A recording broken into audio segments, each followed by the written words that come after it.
Hey, do I have to go get the microphones, or can you hear me? I can hear you. There is an echo. Hold on, let me, because I got this TV on. Hold on, let me turn this TV down. What? Okay, how about now? That's better. Yeah.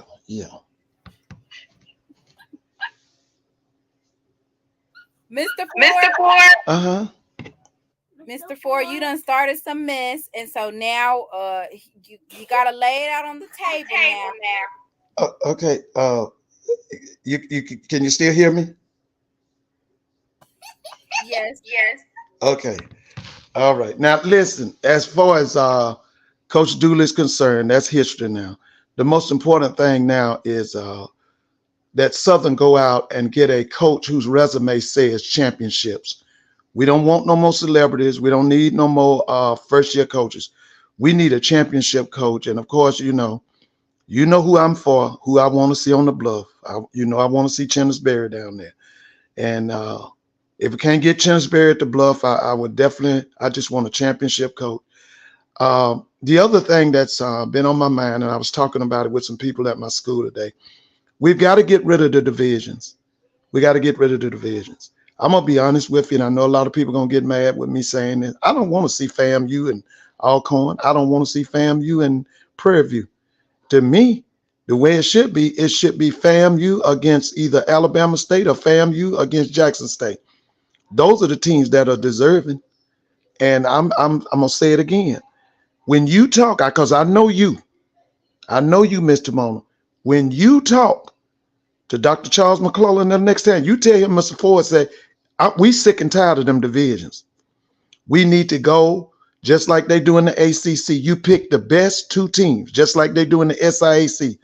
We don't want no more division. We want the best two teams. And I know you're going to deliver that message for me, right?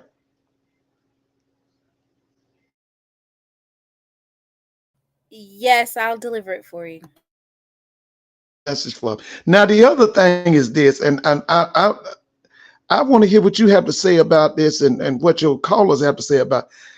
I'm watching that game Saturday. I want to say to everybody, I think the best offensive player in the SWAC this year was that running back at Texas Southern. That kid's name is what, Owens? You know, Doc had told me. What's his name? What's that kid's name? Huh? Is it Ladarius Owens? I think that kid should get the SWAC Offensive Player of the Year. I think he should get the SWAC Offensive Player of the Year. So, Mr. Ford, when I respond to you, I'll mute, and then I'll mute myself and respond to you because there's an echo. It has something to do with the Android. There's nothing we can do about it. But Mr. Ford, you said it about a month ago. You said that the SWAC West needs a deep cleaning. And here it is a month later, and we have this big exodus going on. Do you think that any more other coaches will be hitting the door soon? Well, it depends on what the school wants. See, there's a lot of money available now with this Celebration Bowl and these schools getting $1 million and all that. I think it's money on the line now. And when there's money on the line, if you can't produce, you got to go. You know, it was a time we should keep people in there because of who they was related to. We should keep people in there because of their fraternity. We should keep people in there for this, that, and the other. But see, it's all about competition now. It's all about competition. And so they want people who can get that purse string. Okay. You got to remember now, if you host that SWAC championship game, that's $1 million plus for your school. Then you come to the Celebration Bowl, that's another $1 million. Okay. We talking about 2 million plus. You know the money FAMU getting ready. Listen, now, you know, FAMU gonna make that money now, you know, because they got a crowd. Like I was telling some people today. Now, as poor as Southern played in Longman, Mississippi last week, do you know Southern had a big crowd at that Southern Prairie View game? Do you know they had about 17, 18,000 paid attendance? Did you know that? I did not know that, Mr. Ford. Yes, they had 17, 18,000 paid attendance, not students now, paid attendance. And so I'm saying, yeah, we might see some more because money is on the line. You, me and you, now, you know, we ain't got to talk about politics and economics, but baby, let me tell you something. You know where our economy is headed. You know, I've been talking about this 2 or 3 years now. And, you know, my other thing is, and a lot of folks still mad with me about this, and I'm going to say this again. I know that a lot of you don't understand economics, but Jackson State and Alcorn is going to have to play twice a year. Southern and Grambling going to have to play twice a year. Alabama State and Alabama A&M going to have to play twice a year. Texas Southern and Prairie View twice a year. Florida A&M and Bethune-Cookman twice a year. Now, I told everybody, make it the first game, make it the last game. No, you cut down on travel. It's a sellout. Which anywhere you go, it's a sellout both times. And so a lot of people didn't understand it, got mad with me about it, but I'm gonna say it again. We don't have to recreate the wheel. All we got to do is look at that NFL, AFL merger. And the other thing I'm gonna say to y'all is when the MEAC fall, you know what we're gonna say as Negro people? We should have saved the MEAC.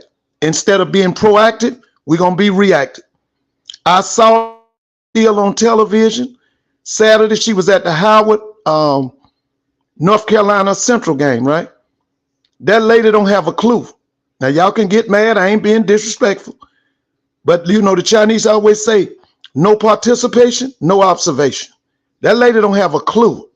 And if we don't come in, if Dr. Charles McClellan and them don't have the vision to understand, we gonna have to save the MEAC. We gonna let it fall. Okay, wait, Mr. Ford. I had to mute you so that it doesn't echo.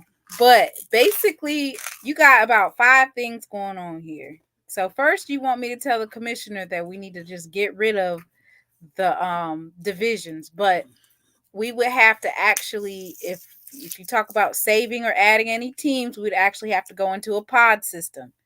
Secondly, playing teams twice in a year, I mean, I don't know how that would work.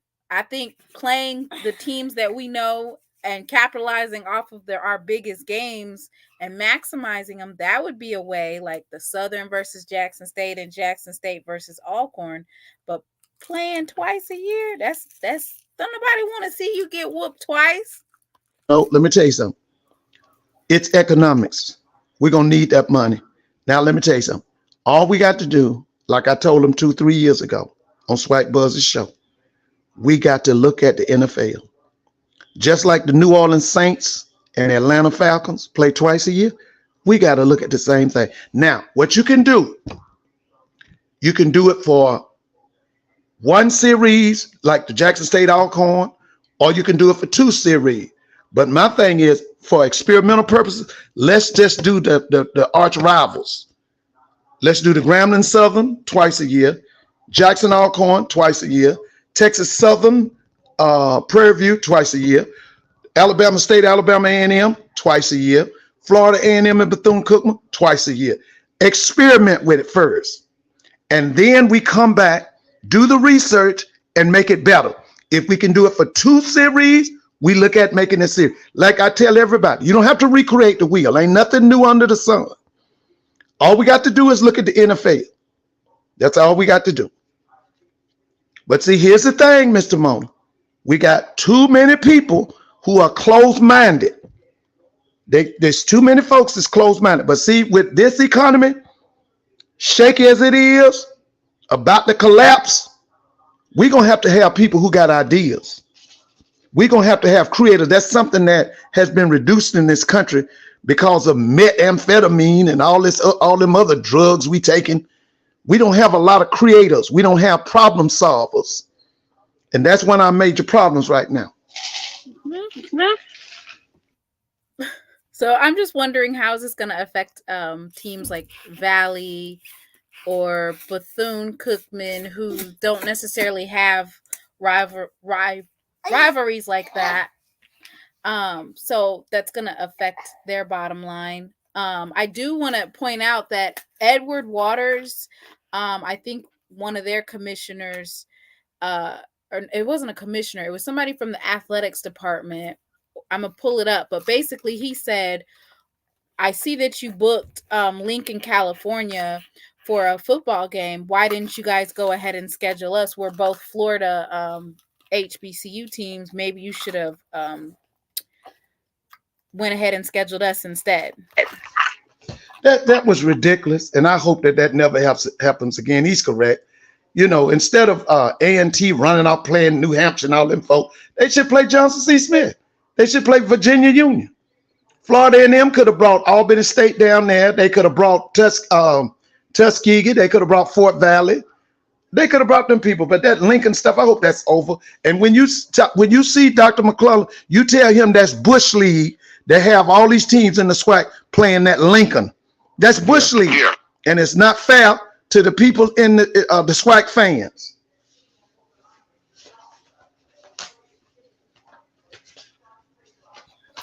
Yeah. I know you're going to see him. I know you. Okay, I'm sorry. So I'll be muting you, Mr. Ford, because you have an echo. I'm not trying to interrupt you. Okay. So Coach Simmons said that we need to attack week 0 for that idea of for the idea of rivalries playing each other. So could there be a thing, which they did do, which is like instead of doing the spring game versus blue versus white, doing a spring game versus your rivalry, maybe doing something like that? Is that something that they could do? No, it's like I said, you would play your arch rival either the week before Labor Day or Labor Day.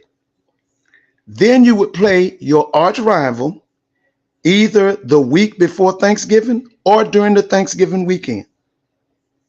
Do you know the amount of money you're gonna make? See, let me just say this to you, and this is what a lot of people don't understand. Y'all don't understand that this economy is getting ready to crash. If we don't find ways to make money, like them folks up there at Tennessee State, see, they playing around claiming, you know, they so good and they don't need the SWAC and all that. They getting ready to go bankrupt.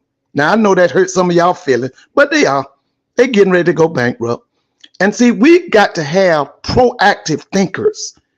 That's our problem. We're too reactive. We wait till something happens before like I'm telling you now, Dr. Charles McClellan and the SWAC brass need to buy or incorporate the MEAC, because if they don't, the MEAC is going to fall. Miss Sonja Steele and them don't have a clue. I mean, what does it take for y'all to understand it? That them people don't have a clue.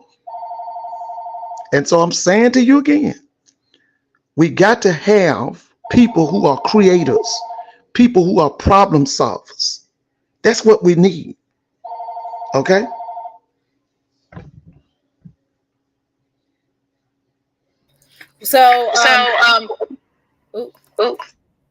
Here's Jerome. I'm glad you're coming up. Jerome. Yep. Hey, Jerome. Hey, happy Tuesday, everybody. Awesome discussion once again. Just had a question for Mr. Ford. Mr. Ford, I'm from MEAC country. I'm from Fayetteville, Fort Bragg, originally. And, just seeing Fayetteville State, honestly, out of the HBCUs in North Carolina, over the better part of the last 20 or so years, I can say they've had the most success in their athletic department from top to bottom out of any Black college in North Carolina, especially football. I don't think any other program has won more conference titles than Fayetteville State. They definitely have the facilities, some of which are much better than MEAC facilities. Wouldn't it make more sense for the MEAC to kind of save themselves by proactively going after those type of programs like Virginia State, Fayetteville State, maybe Benedict? They all have excellent facilities, excellent marching bands, excellent athletics, and it, of course, would balance out the travel because, Fayetteville State is literally on I-95 right down the road from South Carolina State and Benedict. And then, of course, Virginia State is right there in the Tidewater, near the Tidewater. But wouldn't that make more sense than to, I guess, conglomerate both the MEAC and the SWAC and possibly cause some financial hardships, further hardships on some of our schools?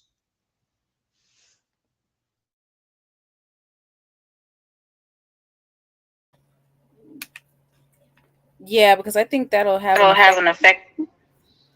Mr. Ford. Mr. Ford. Can you hear me? Okay, can you hear me now? Yeah, we Yeah, we can hear you. Okay, here's the thing. Now, you just did a dialogue right there that makes so much sense. Let me tell you something. There's nobody in the MEAC office that understands nothing you just said. Let me give you what I need you to understand about the MEAC office.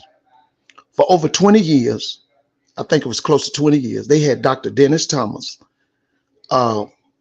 as a MEAC commissioner. He did absolutely nothing. He didn't care about the athletes. All he did was play the corrupt role and swindle money out of the conference for him and the college presidents. That went on for about 20 years. Now he retires and you pick his successor, which means the same stuff is going to go on. Now, what I'm trying to tell you is there is no leadership in the MEAC. The best thing the MEAC could have done was made Lynn Thompson, the former athletic director at Bethune-Cookman. They should have made him the commissioner. They'd have been so much better off. He has ideas. He knows what to do. For years, even though Bethune had, I think at one time Bethune was the smallest 1AA school in America, they had the best AD in America in the 1AA area. So what I'm trying to tell you is when you have no leadership, the ideas, the brilliant ideas that you just came up with, they just hit the wall and fall. You are absolutely correct. Now, the other thing I say is this. I have watched Virginia Union. Virginia Union can whoop them MEAC teams in football and possibly can whoop them in basketball. I know they can do it in football. What I say is incorporate the MEAC and the CIAA in football. Let them play some football games, but you can still keep the integrity of the CIAA in basketball. It's kind of like Villanova. Villanova plays basically Power 5 basketball, but they play FCS football. That's what I'm saying. If you look at Fayetteville State, Fayetteville could whoop a lot of them. And I'm going to tell you something. I watched Benedict 2 or 3 times this year, and I told everybody, Benedict will beat North Carolina A&T's football team all over the field, even with their scholarship differentiation. Because I think at North Carolina A&T, they got about 65 scholarships for football, whereas Benedict might have 36. But let me tell you something. Benedict will beat them all over the field. But see, here's the problem in the MEAC. They have no leadership. Remember, success starts from the top. But at the same time, guys, I need to apologize to Howard University. Let me say this to Howard University's fans, to the school, to the alums, to the football program. I didn't know y'all was that good. And I want to apologize because y'all look good. Okay, I haven't seen Howard University football look that good since the 90s when I had a friend up there named Steve Wilson running that program. They haven't looked that good in years. And so I want to say congratulations to Howard University. You are now, and I guess you are definitely a black college power. You're one of the top 5 HBCU programs in the nation. And Mr. Ford, I'm gonna tell you. I'm sorry, so I got an echo. Okay, there we go. So being around Howard, knowing a lot of Howard University alumni, and just the tradition of what they are, I know unequivocally, man, if they make it to Atlanta, they're definite, because there's a lot of Howard alumni in Atlanta already. But they normally come out in droves for really big games. I don't know if you've seen how they travel for those classics in Chicago and New Jersey, etc. Don't be surprised, man, if you see a ton of Howard alumni in Atlanta for that game. And they're banned. They're known for recruiting alumni for really big events. Like if you watch the inauguration parade, Howard's band is always super big, like a SWAC band. And it's because they bring alumni. So Howard's going to bring a really good representation on the field, in the stands, if they go to Atlanta. I've been watching Howard all season. I've been telling some of my buddies, I'm like, yo, some of my friends from Central, like, man, I'm trying to tell you, y'all going to lose to Howard, man, because they're more battle tested. They had a stronger non-conference schedule, and they competed a lot better against those non-conference opponents like Northwestern, et cetera, than NCCU did. So them beating up on Central, that really didn't surprise me, because I've been watching the MEAC teams for a while all this season. But to your point, I definitely agree. Leadership, of course, starts at the top. They appear not to have strong leadership over in the MEAC. But, a lot of us are questioning what McClellan did, by adding the Florida schools. And I know that's still kind of up in the air. But when you look at the distance, from, I guess, the SWAC East, from what we normally had within the SWAC East, we were all within about 4 or 5 hours from each other. And now we're having to, of course, travel, 9, 10, 11 hours to the Florida schools. I just don't know how long that's going to continue before one of these schools like Pine Bluff or the Texas schools or Valley has to throw up the white flag, because like you said, travel costs are increasing, operating costs, et cetera. So it just kind of makes me wonder if his decision to expand to Florida was a financially, like a fiscally sound decision. I'd love to hear your thoughts on that. Hear me now? Can anybody hear me? Yeah. Well, let me just say this. Expanding from Texas to Florida made us a super conference. Okay. It goes back to my point again. And I think Ms. Tamona said it. She said the pods. All I'm saying is get rid of the divisions. Make your own schedule. Okay. What you would do, you would pick your 5 that you would play every year. And that can cut down on that travel cost that you're talking about. But my thing is this, and I'm going to say it again, and I know I'm going to hurt some feelings, and I know some people don't like this. I don't want to see FAMU play Prairie View again. I don't even want to see FAMU play Alcorn. If there's a rematch for the conference, it should be FAMU against Alabama State or FAMU against Jackson State. And I know that a lot of people don't understand that, but listen, the best programs are on the east side. For we went 2 years when the SWAC championship game should have been, I know that's he say, she say, and woulda, coulda, shoulda, but it should have been the FAM for 2 years. It should have been FAMU against Jackson State in that SWAC championship. And that's what I'm saying. Pick the best 2 teams. Get rid of the divisions. The ACC did it. The SIAC did it. It's time for the SWAC to do it. Get rid of them divisions. At the end of the season, we got all them schools got computers. Put the information, the data in the computer, and let it tell us who the best 2 teams are, and let them go at it. And that'll be for the SWAC championship. It don't make no sense for a team with 3 losses and then a team with 1 or 2 losses be left out. That don't make any sense. It don't make any sense for you to play a game like Southern that's in your conference and it don't count as a conference win. That just don't make sense to me. Yeah. But let me ask you guys this. Let me ask you guys this. Going back to 1999, when the SWAC, of course, expanded with Pine Bluff and A&M around 98, and we decided to come up with the divisions, wasn't the sole purpose of the divisions to provide that balance, but also to assist with travel costs? And if we get rid of the divisions, how is that? Because I know we used to have that 9-game mandate, and then we got rid of it because schools were saying it's not necessarily fair because not enough schools are coming to Texas, or not enough, from the East, or vice versa. So I just want to see how that could possibly see, like the ACC and all that, they can do that because mathematically, I guess it makes sense. But when it comes to just being fiscally sound, we're talking about schools with billion-dollar endowments. So they can afford that. But can that equation, I guess, quantify over to the SWAC? Like, I'm just being honest, like our athletic budgets are already waned, and we're not really making any true revenue year over year. So can that be applicable to us? And yet we're not, hurting our programs and our universities. Can you hear me? Let me say this. You got far more money in the SWAC than you do in the SIAC, and the SIAC is doing it. You can't tell me if the SIAC is doing it, the SWAC can do it. Because when you look at those SWAC schools, they are larger. They got a larger profile than them SIAC schools, but they made the right decision to get rid of those divisions and pick the best 2 teams. The SWAC can do the same thing because you're bigger than the SIAC. But Mr.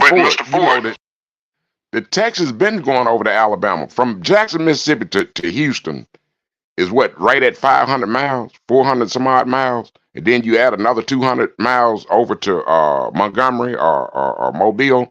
So I don't think that's a big problem. And then another thing, what I would like to see, Mr. Ford, I like to see, here is Jackson, being a Jackson fan and being a Jackson resident, I like to see Hampton and Howard come over. We go over there. I mean, I like to see that. I like to see all this heritage intermingle with one another. What I found out, there's a lot of people over there on that eastern seaboard around Boston. I drove trucks for like 30 years over there around not Boston, I'm sorry, Baltimore, Maryland, that have HBCUs. They don't know about the HBCU. A lot of those people don't know about the HBCUs in the South. So, I'm for the MEAC and the CIAA to merge. I'm all for Tennessee State. I don't know what's going on with they crazy behind. When they in the SWAC at one time, then they got out. But I'm like you, Mr. Ford. I think they about to go bankrupt by just being stubborn and foolish. Well, now not only has Tennessee State been silly and stubborn and foolish over 35 to almost 40 years with that hillbilly conference called the OVC. What about this idiotic stuff that North Carolina A&T has done? They have basically destroyed their football program. Before the coming of Deion Sanders, before he landed in Jackson, Mississippi, the toast of HBCU football was the North Carolina A&T Aggies. They won the Celebration Bowl, I believe, 4 times. Then they get stupid enough to say that they jump in the Big South. Then you jump out of that in the CAA. You at North Carolina A&T, you got $16 million to spend on sport. You talking about you're going to compete against Villanova. They got $58 million. Somebody do the subtraction on that. Isn't there a difference between 16 and 58?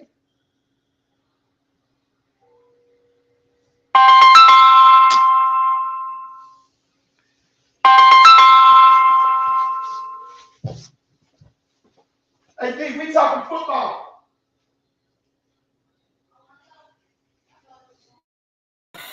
Mr. Ford said whatever's on that call gotta wait. Hey to everybody. Hey. know, it's just a matter of us putting our best minds together, because you got all them outstanding schools over there in the MEAC, and they got no leadership in the MEAC office. None.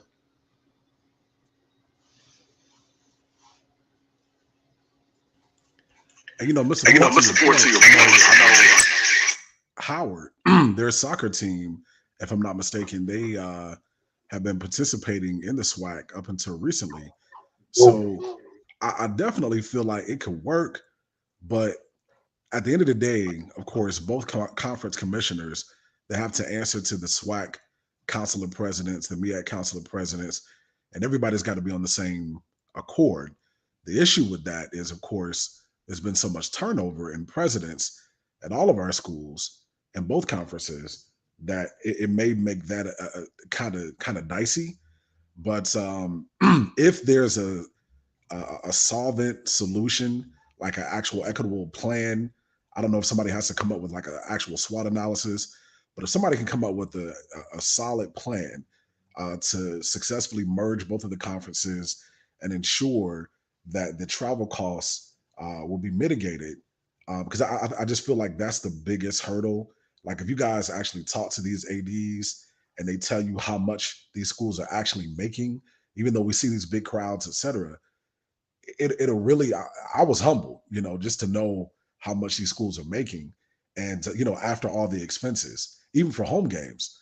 So I really want us to just have the right people at the table who are business minded, have business acumen, making these decisions, because I know firsthand there are several of these schools in the SWAC that really are hurting from having to go from Prairie View or Houston all the way to Tallahassee or Daytona Beach every other year. It's taxing, so if we can come up with a good solution, I'm all for it. Hello, can you hear me? I'm still on mute. They couldn't believe No, we can hear you.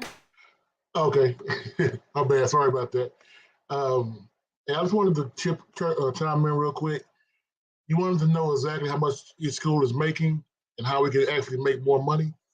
There is actually a website that tells you every penny that these schools are making. It's called knightnewhousedata.org. I'll put it in the chat for y'all. But as far as making more money, it's simple. Week 0, we can have the week all to ourselves, HBCU week. We can have the A&Ts versus Jacksons, the Howards versus Tennessee States. We have all these schools mixed up for that week. And then at the end of the year, I don't understand, if we're so far against going to the playoffs, why don't we just have a secondary HBCU bowl? Mr. Ford knows they had a thing called the Prairie View Bowl back in the day. They can bring that back and put it somewhere else, and we have the runners-up of either the SWAC or the MEAC playing that large team. That way we'll have more money coming in for each school and have more money to go around. And I'll go on mute and let y'all talk.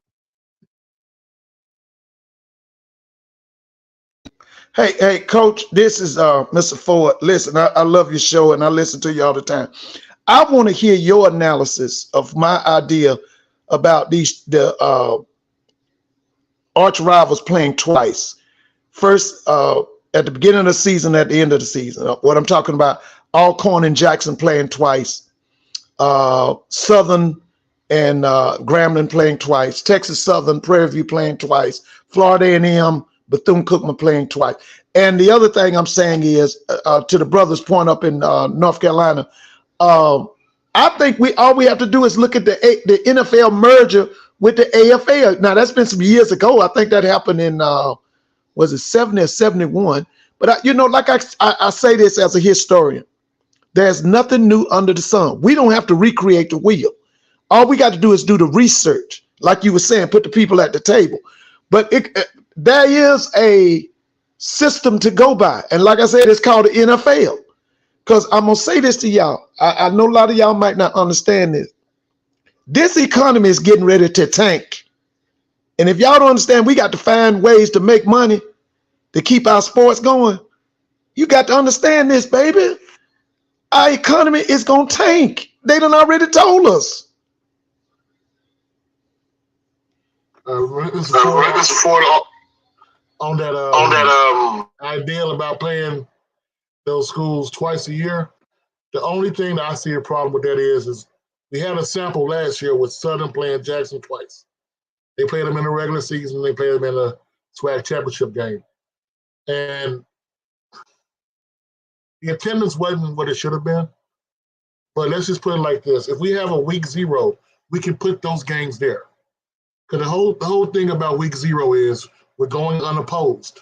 Why do you think Prime wanted to have Arizona State play in week 0? Because there was no one else there.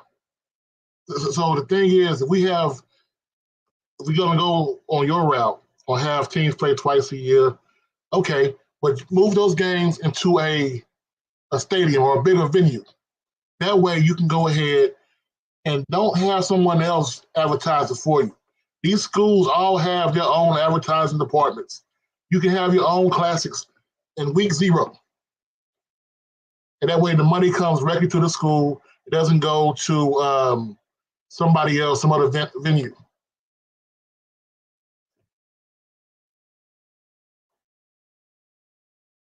Oh yeah, Timona. So it doesn't show the ones that are private institutions. So like the private schools, it won't show it, but it'll show like everyone else. All the public schools are on there.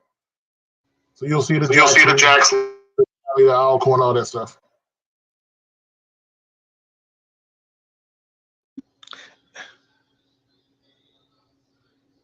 Okay, now let me just say this about this whole FAMU Bethune-Cookman. I thought FAMU's decision to join the SWAC was 40 years overdue. When I was in college, FAMU left the SIAC, I think in 78 or 79, and they were looking for a home. And the home, they had to choose between the MEAC and the SWAC. And of course, they chose the MEAC. I knew then that was the wrong decision. Because I told everybody, what does Florida A&M have in common with Maryland Eastern Shore? What does FAMU do? FAMU people want to see Morgan State every year. Okay, then you got them schools in the MEAC sitting up in there getting money, but don't play football. How much sense does that make? So I told them from day one, that was the wrong conference. When FAM joined the SWAC, they were in the conference they belonged in. And I think it's been great for us. I'm gonna be honest with you. I looked at what the baseball program at FAM has done by winning the conference. Listen, and I've said this over and over, guys. Florida A&M has a jewel in Willie Simmons. Okay, they have a jewel in Willie Simmons. Okay, and I think it's a great thing that Florida A&M is in the SWAC. But I gotta say this, and I gotta repeat myself again. We gotta get rid of them divisions. You want to cut down on travel? You go into the pod system. Pick the schools that you would play every year. Pick the schools that you would play every year. The ACC has done it. The SIAC has done it. And you're going to tell me the SWAC can't do it? I can't accept that. I can't accept it. Yeah, I know the Big 12 done it as well. Right.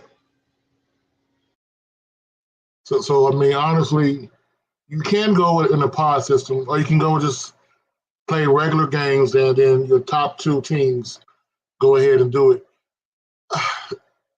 John Roy, about a 14 playoff. I've been there. I tried that, man. But yeah, you definitely can do that. Go into a divisionless conference, but you got to make sure you have certain teams locked. You know what I mean? So certain teams are locked on who you're going to play every year.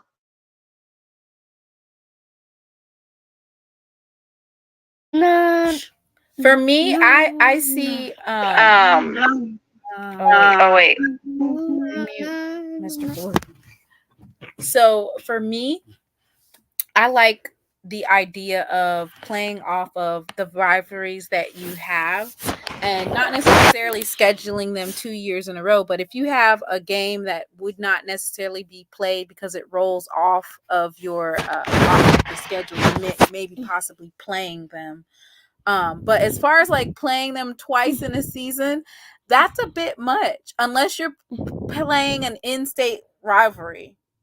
And even then, I just don't know how that would work. I don't know how teams would feel about that unless it was like a scrimmage or something like that. Let me ask you something. Does the New Orleans Saints and the Atlanta Falcons rivalry, does it work twice a year? Does the Atlanta Falcons versus the Carolina Panthers, does that work? They play twice a year. I know it would work. Mr. Ford, they have like 18 games. Yeah, but listen, here's the thing. Like I said, you would experiment with one, okay?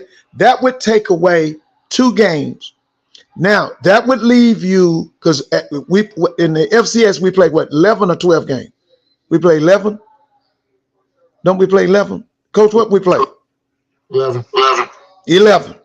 Okay, so that means if they play twice, you down to 9 games. My thing is, after you do it, you collect the data at the end of the season. Like you said, you collect the data and we find out, was it successful, which I know it will be, or was it unsuccessful? That's what you have to do, but you have to experiment. We can't sit around and do the same thing over and over. Listen, it was a good idea to create them divisions in 1999. This is 2023. It's time to make changes. We've outgrown that system. That happens in life. You understand what I'm saying? Now it's about having a straight up 12. Let them pick the teams that they want to play.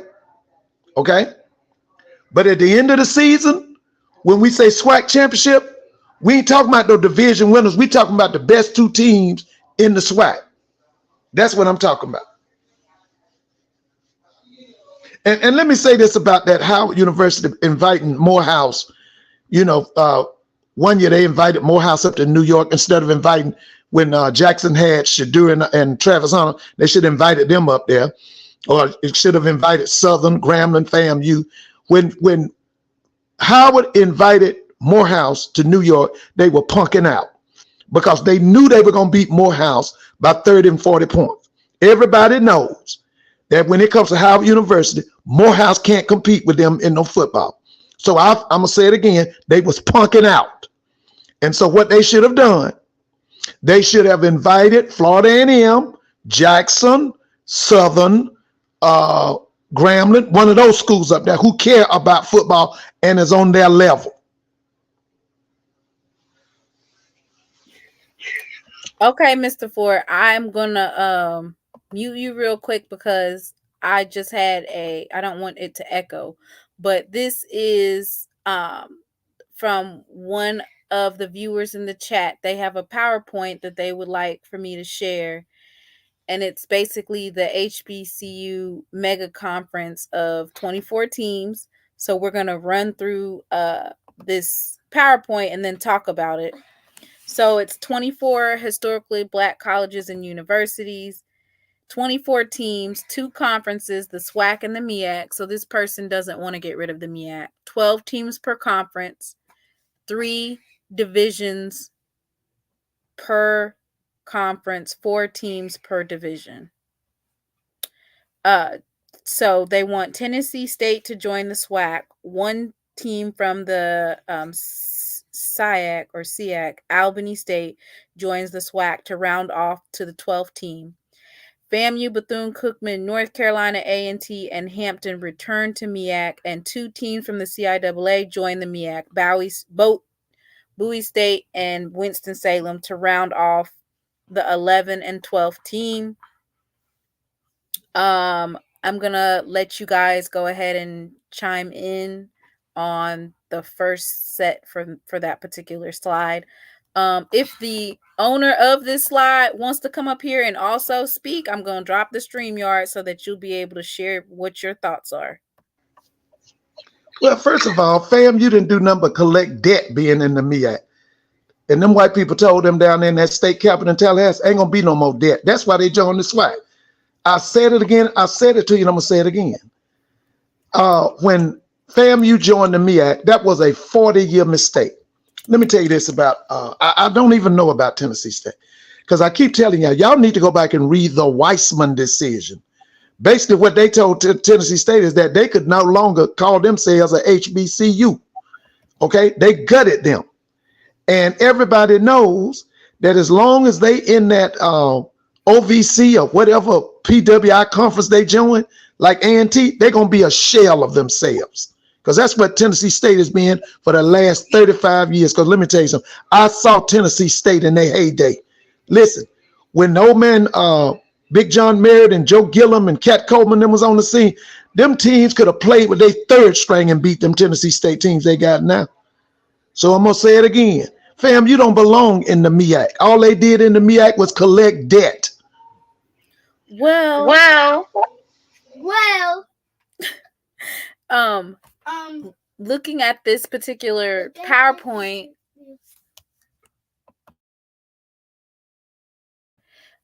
it has this SWAC conference split into 3 different divisions, and then the MEAC conference split into 3 different divisions. So I'm pretty sure this particular PowerPoint has a breakdown of how they can not collect debt with travel. So the Eastern Division would be Tennessee State, Alabama A&M, Alabama State, and I guess that's Albany State. The Central Division is going to be Valley, Jackson State, Alcorn, and UAPB. The West Division is going to be Southern, Grambling, and then, of course, Prairie View and Texas Southern. In the MEAC conference, the Northeast Division is going to be Howard, Morgan State, Bowie State, and Delta State. The Coastal Division would be Hampton, Norfolk State, North Carolina A&T, and Winston-Salem State. And then the Southeast Coast Division is North Carolina Central, South Carolina State, FAMU, and Bethune-Cookman. All right, let me mute myself and y'all can make y'all.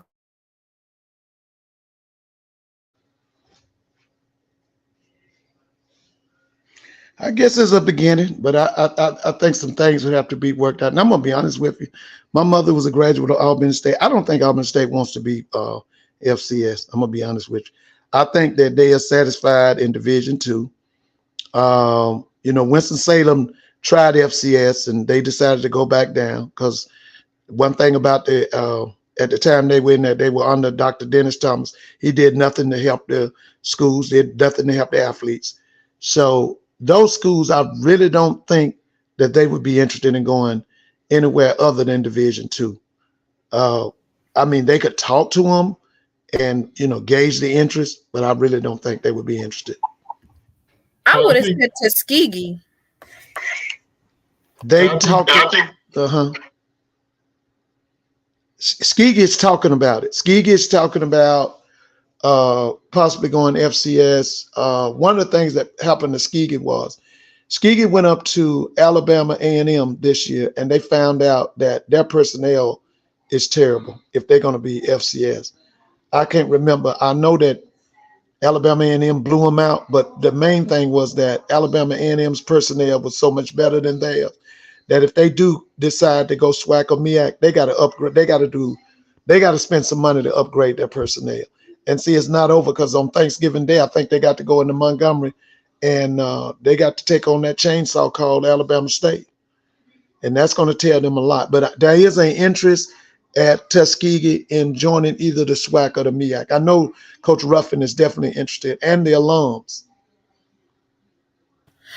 Well, one thing I want to point out on here, Mr. Ford, is they do say that teams in each division will play 2 times per season. So when you were saying that you wanted some teams to be able to play each other twice, this has a home and home in the same season. And it said this will build strong rivalries for a division playoff spot. The first game is a SWAC MEAC Challenge league-wide. Games 2, 3, and 4 division play. The 5th and 6th game out of the division, but within the conference, like a strong classic game. The 7th game is homecoming. SWAC versus SIAC and MEAC versus CIAA. This will be a money game for the D2 schools, a mandatory play.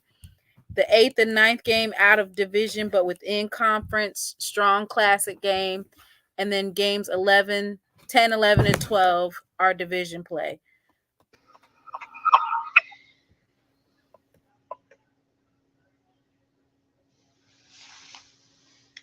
Mr. Mona, we got to sit down. We got to bring in the data. Like I think you said it, or one of your callers said it. We got to bring data. We got to bring the accountants in. We got to bring the lawyers in. It's got to be done. But the main thing is we got to do the reading and the research. And then I still say that at the end of the day, the major rivalries can be played twice, at the beginning and at the end. And that's a lot of money to be made. Alcorn, Jackson State, either Labor Day weekend or week 0. Alcorn, Jackson State, the week before Thanksgiving. The Saturday before Thanksgiving. It can be done. It's just a matter of us thinking outside the box. Sometimes we just got a lot of closed-minded people in high positions. As long as they make their dollar, they fine.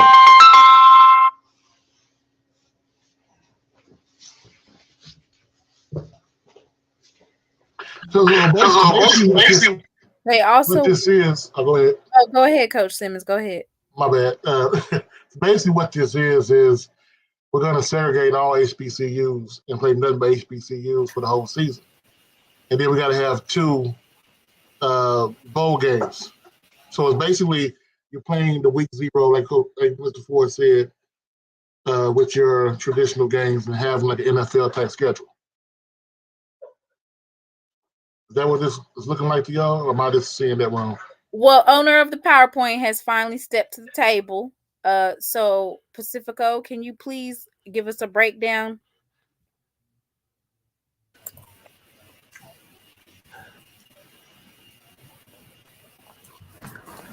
Hey, hello everybody. I was just brainstorming last year when everybody was talking about this, and Mr.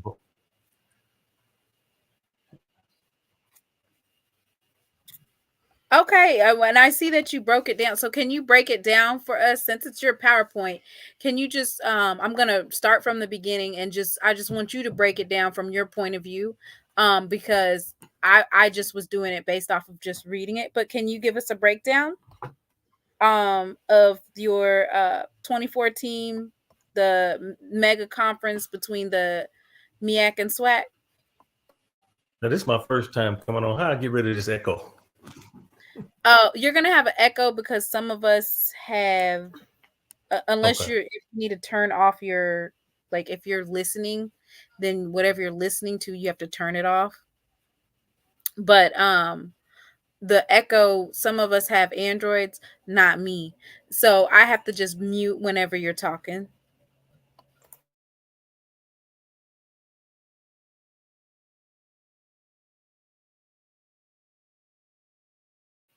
Okay. But, everything was just brainstorming. Like Mr. Brown said, those divisions, everybody in those divisions will play each other twice.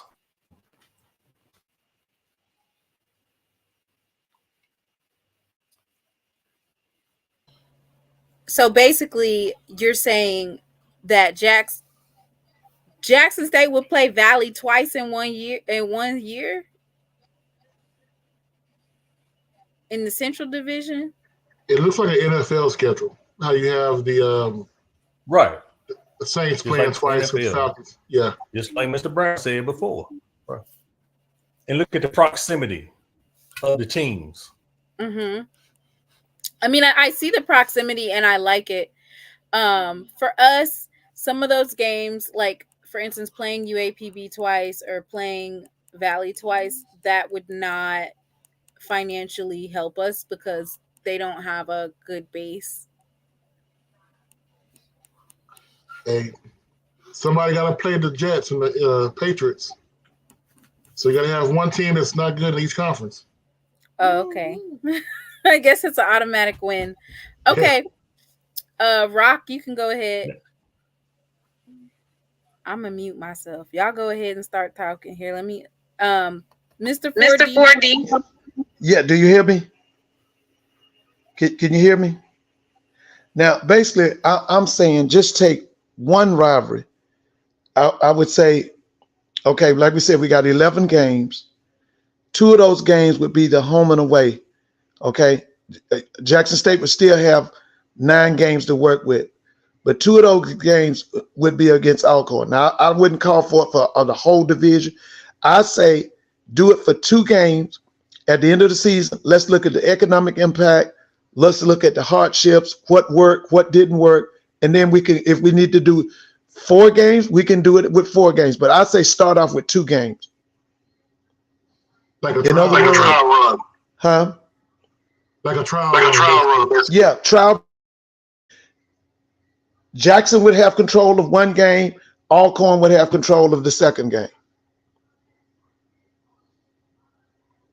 In other words, if they wanted to play the first game at the reservation Labor Day weekend, that would be Alcorn's game. The next time they played would be the week before Thanksgiving at the Vet in Mississippi. Same thing with Southern and Grambling. Okay, Grambling would have control of the first one. Southern have control of the second one. Florida A&M and Bethune-Cookman. Bethune got control of the first one. Florida A&M got control of the second one. All right, can you guys hear me? Hello? I can hear you. I heard somebody. Yeah. Hopefully it's not or anything for you guys. But anyway, this is what I want to say. What is the actual goal is my question. Because here's what I say. You can take a more insular approach and double down on Black college football. But at the end of the day, what kind of experience does that create for the college athlete that you're trying to recruit to come to your institution? It really limits his experience, limits his travel, limits his exposure. You know, if he's having aspirations to go in the NFL, he's playing a bunch of players that will not have competition outside of HBCU football. And I don't think that provides for the best evaluation for scouts and things of that nature. You know, even from a standpoint of students, you know, one of the great things about college is, you know, you go out and you have different experiences, and ultimately, how is it for a kid to go to Mississippi Valley in Abina every year? Like how special is that?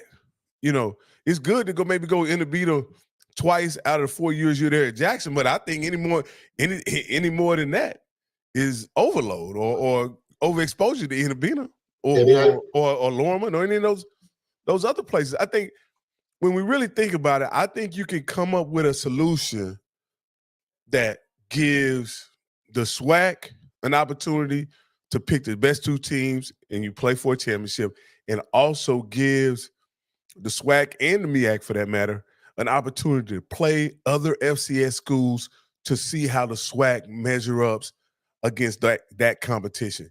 Having a more insular approach to competition, I think really just will ultimately water down the HBCU product and largely make it irrelevant to people outside the HBCU community, in my opinion.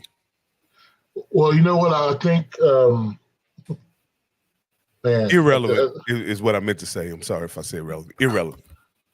It's all right. It makes sense. I mean, the thing is, you don't want to isolate yourself from the rest of the world, but you still want to make sure you make money.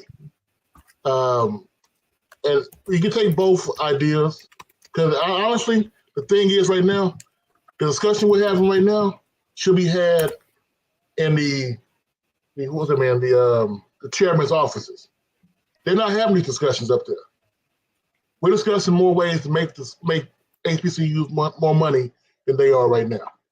Well, I think it's about making money, sure enough, but I also think it's about, you know, managing the student athlete experience and making it, because football is just one aspect. That's all we got as fans, right? All we have as fans is the experiences of the game and going to the football games. But you know, I happen to have a daughter on the campus, right? And football is really just a small part of her experience in college. And she absolutely loved the opportunity to go visit her high school classmate at FAMU this past summer. This past fall when Prairie View played FAMU. She absolutely, they were thinking about that this summer is what I'm saying. And they planned it and it was a great experience for her, and I would hate to have her not had that experience and have Prairie View play TSU twice. You know what I mean? Like that's what we got to think about. We got to really think about what creates the best experience for the student athletes, the student on campus, the alumni. And I don't think Prairie View playing TSU twice or JSU playing Mississippi Valley twice really lends to a great experience, in my opinion. But that's just me. Well, how about this then? So the South has about 10 NFL stadiums, right? Uh-huh. So what's stopping us from – I'm sorry, I'm stuck on this week 0 thing. That's just my whole deal. Week 0, have like the SEC does SEC versus Big 12 basketball every year. Uh-huh. You can do SWAC versus MEAC, HBCU week, every NFL stadium that week 0. Well, hey, man, I think that idea is an idea that can really help the profile of HBCUs. Having HBCUs kick off the college football season, I think that would be an amazing opportunity to showcase HBCUs, and I think that would be a great idea, and you could even bring some competition in there that's outside of HBCUs. Have FAMU play a North Carolina. Not a North Carolina, but a North Dakota State or something like that. Like, I think that would be a great idea to have showcase games featuring HBCU schools, right? But I do think, and you got to understand, I'm a fan that came in with Dion, right? So, but I've been around HBCUs my entire life. I just didn't lean into the sports aspect of it because, to be perfectly honest with you, I thought it was a sub level, second tier product, and Dion brought the excitement to HBCU football. And as I'm a fan now, I understand that it's something different. It's not to be compared to Power 5 or Group of 5 football. Is something different and has something very unique to offer that interests me a great deal. But I never would have got that experience had I not been brought in by the fanfare around Coach Prime. And so I think the more people that see the HBCU product, especially when you talk about Black folks, the more Black folks that get exposed to not only football, but there are also those fans that will enjoy the bands and the pageantry around it.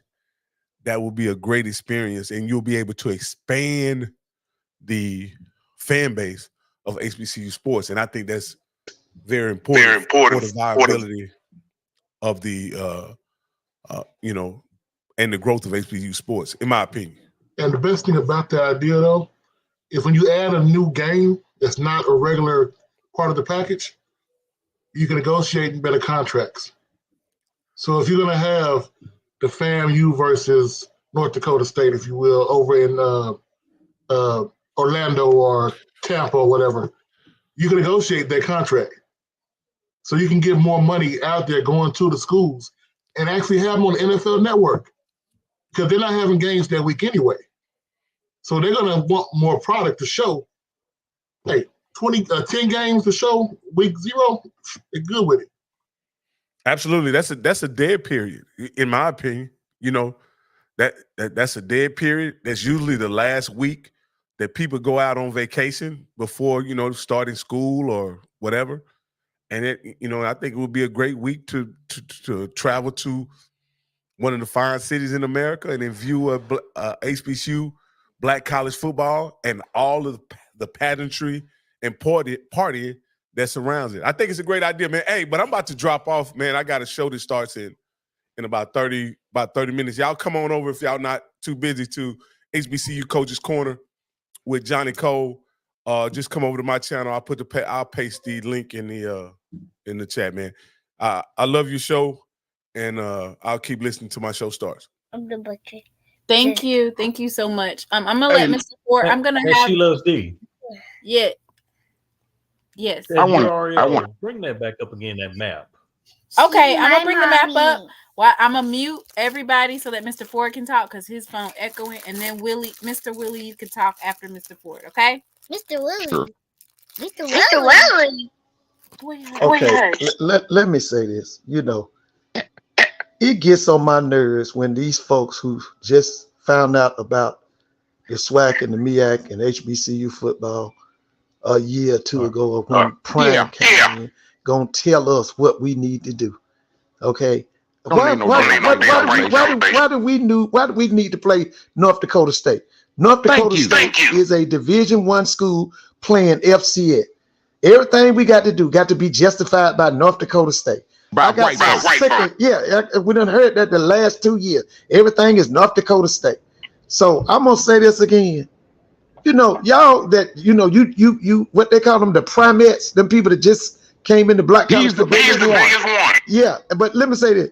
I've been keeping up with HBCU football since 1969. Okay, so what you gonna tell me? Nothing.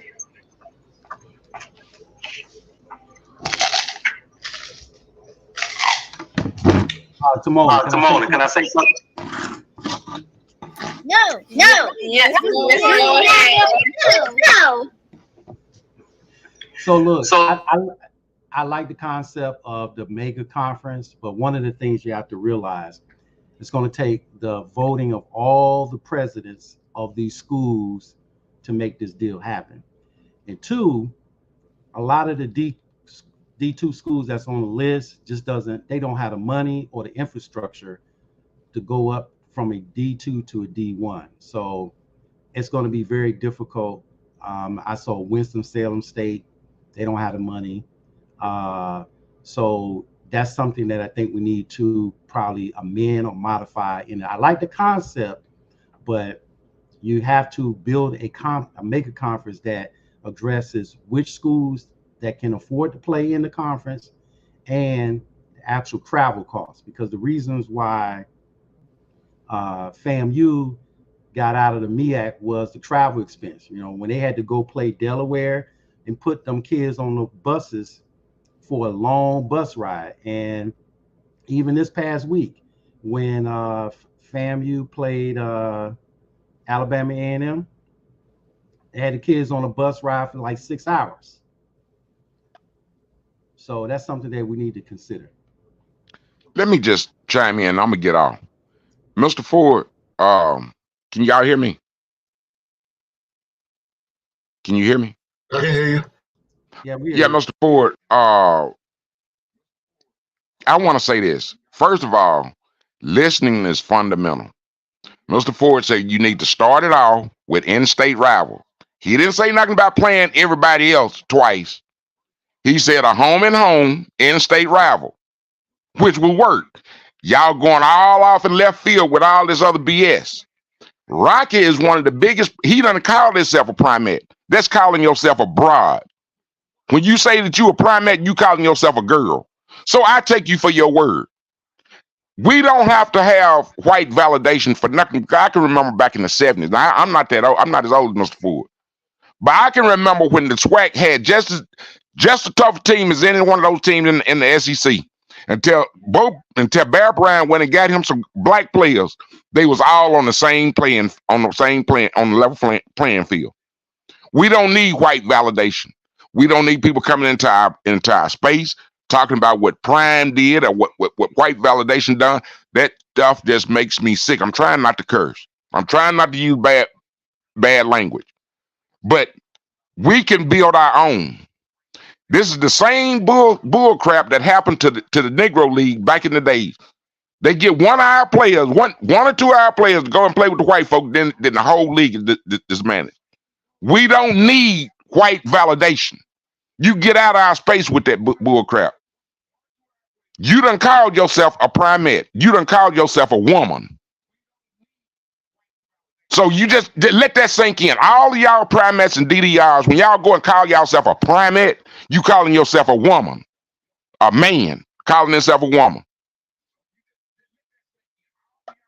Thank you for just taking. I'm gonna end up cursing. I'm gonna end up saying what I don't want to say. But I just wanted to say listening is fundamental. He explained. Mr. Ford explained himself thoroughly. Y'all done ran with it. You done ran with it with your own imagination. Listen, just listen. Thank you for taking my call. Hey, I'm hey, gonna let me jump in let right Dr. quick. Dr. D jump in and talk, and then Some yummy crackers. Mr. Yummy Ford, because crackers. he be on Yummy, mute. yummy. Dr. D, you can speak, and then Yummy crackers. Yummy crackers. I'm cool with Mr. Ford's idea, but before we move forward with a concept like this, you have to get the presidents involved. If the presidents don't vote to do it, it's not going to work. You got to get them in this idea. And the other issue we got to consider is which MEAC commissioner is going to lose their power. Are we to assume, since the MEAC is a smaller conference, that you have a co-commissioner, like you have a super commissioner, then a co-commissioner, and all of this stuff, and then the schools jockeying? It's a very, instead of dealing with 6 schools or 12 schools, now you're dealing with 24 potentially. But I like the concept of Mr. Ford, but I think we're like, this has to be hashed out and I guess presented to both the SWAC conference and the MEAC conference, and then have like a super meeting with both conferences with all the presidents, and then they vote to do this. But I think the value of this is the media, is the power is in the money, whereby we should not be looking at the ESPN. We should be having the mega conference channel, and you start making your money that way. I think that's where the money is. Makes sense. Not doing this damn ESPN Plus, like, oh, we on ESPN Plus all the time, and put behind a paywall like that. Put it within, and then you have your media buys from the mega channel, call it SWAC MAC or whatever channel, and then that's how you bring in your millions of dollars, and then you can support the schools. So that's what I got to say about it. Can I ask a real quick question?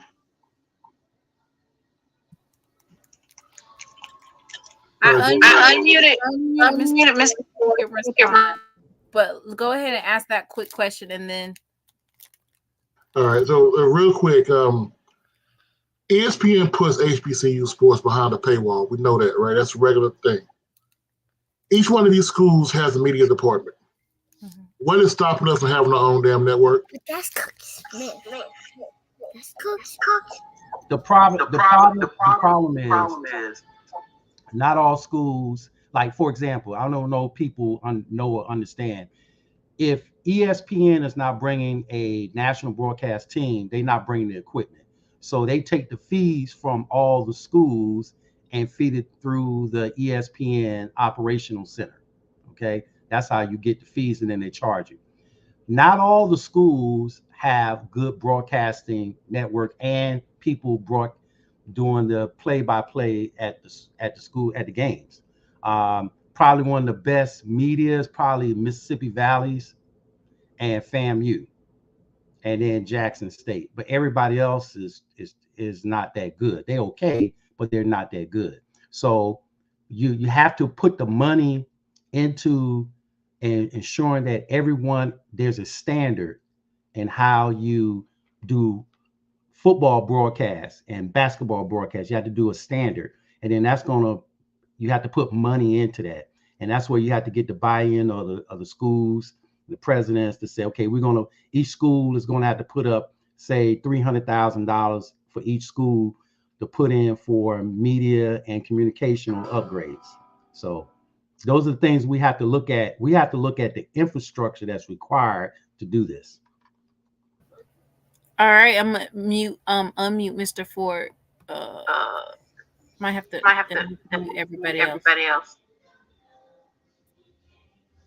I've been saying for the last 3 years, get rid of ESPN. Byron Allen done showed you he'll give you a class product. Y'all not watching, what's the guy name from Villanova? What's his name? Charlie Neal, and the product they putting on the field with that HBCU telecast, SWAC and the Division II CIAA telecast. That's who we need to go with. Listen, the ESPN ain't gonna do nothing to make no SWAC look good. Y'all can forget that. They ain't doing nothing to make you look good. The people that's committed to you is at HBCU go, and that's who we should be going with.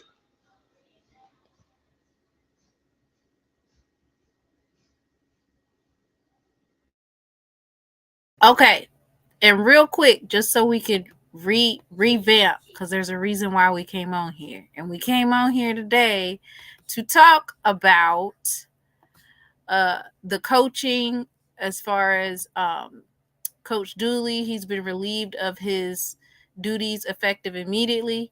And then we have Coach McKinney. It's up in the air exactly what is going to transpire with him.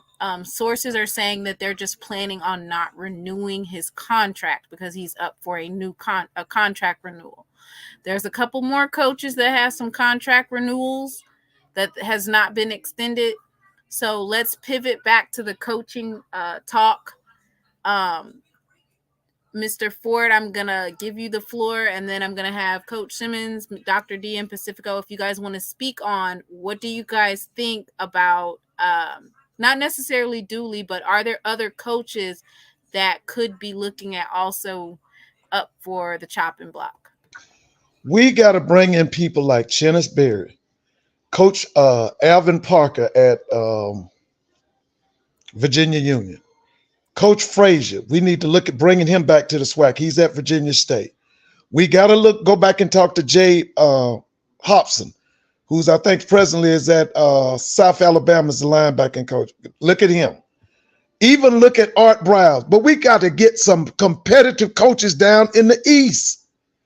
All our better coaches are on the East side. We got problems on the West side, and I'm telling you, there are quality people that would upgrade the West side overnight.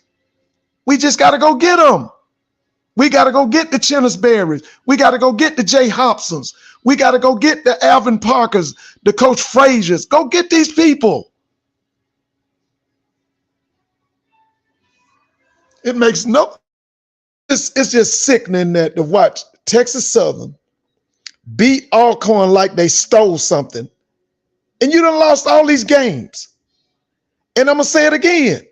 I looked at them Sunday and I'm saying, this Owens kid, or what you say his name is, Ladarius Owens, this is the best offensive player in the SWAC. Go get some quality. Listen, if their resume does not say championship, leave them alone. If their resume don't have championship on it as a head coach, as a coordinator, and as a position coach, leave them alone. Leave them alone. You know what, Mr. Dr. D, Coach Simmons, specifically, y'all want to chime in on that? I have some names. I see Coach McKinney on the photo there. I think he should be given one more year because that team came on strong late in the year, and they did it without Andrew Body. And I don't think they need to bring Andrew Body back. I think they need to keep that quarterback in place. Andrew Body not coming back, so you don't have to worry about that. Yeah, that ain't gonna happen. Yeah. Because that quarterback that Texas Southern has real good poise in the pocket. So we keep talking about these coaches, and Mr. Ford, I agree with you about championship thoroughbred coaches, but you know what that comes with is money. Question is, are the schools going to ante up that money to make it happen?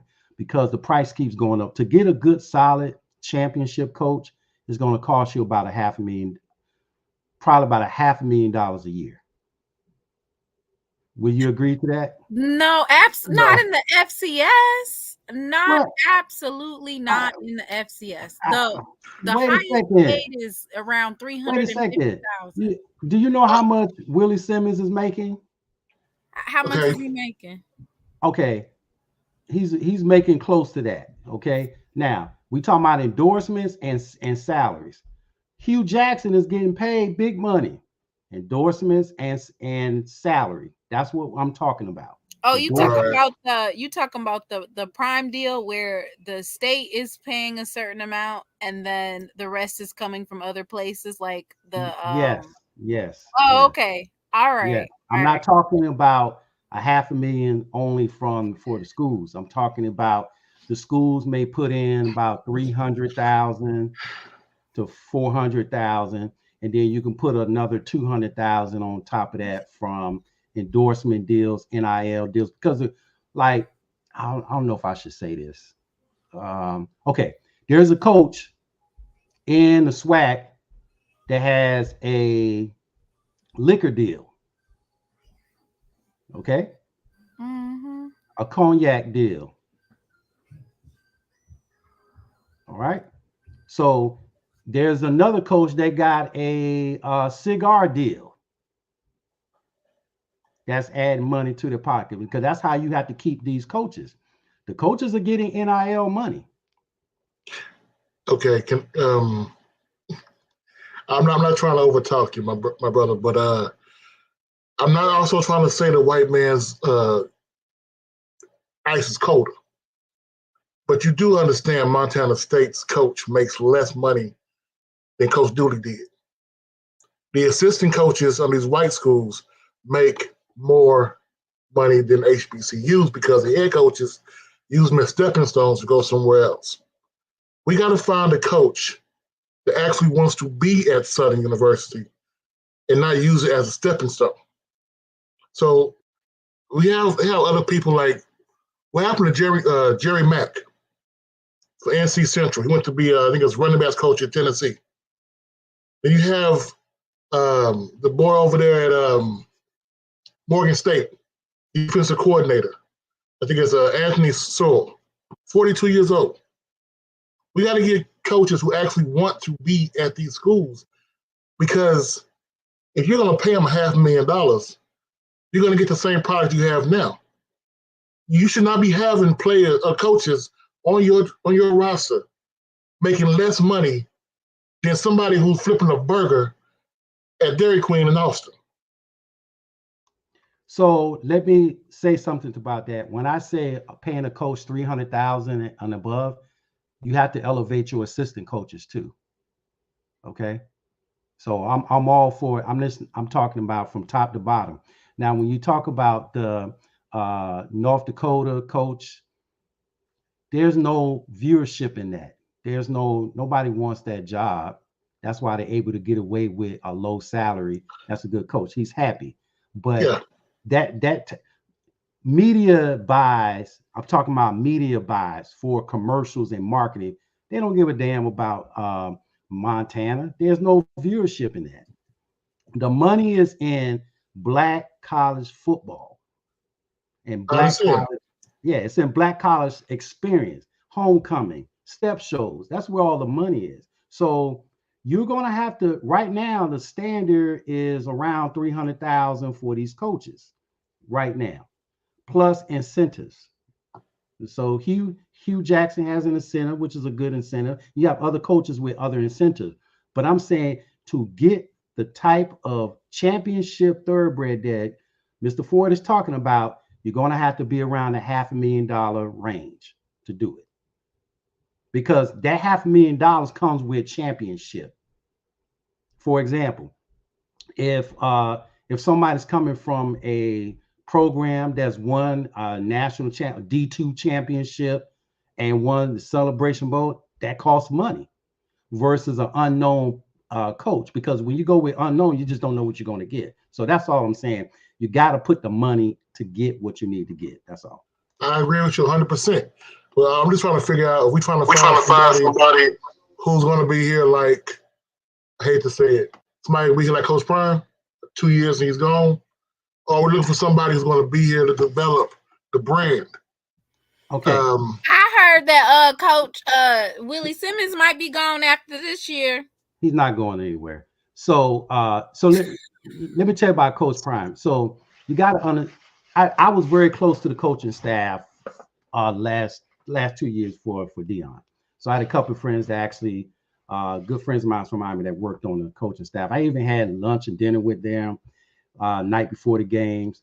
And what I see is you got to look at Prime is an anomaly.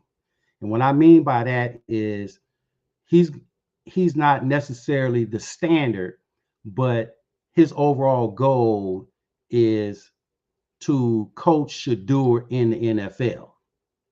Yeah. Okay, that's his overall goal. So he needed some more competition. That's why he went to Power 5. Right? And now you hear there's talk about Dion going to Texas A&M now. That ain't happening. And UCLA.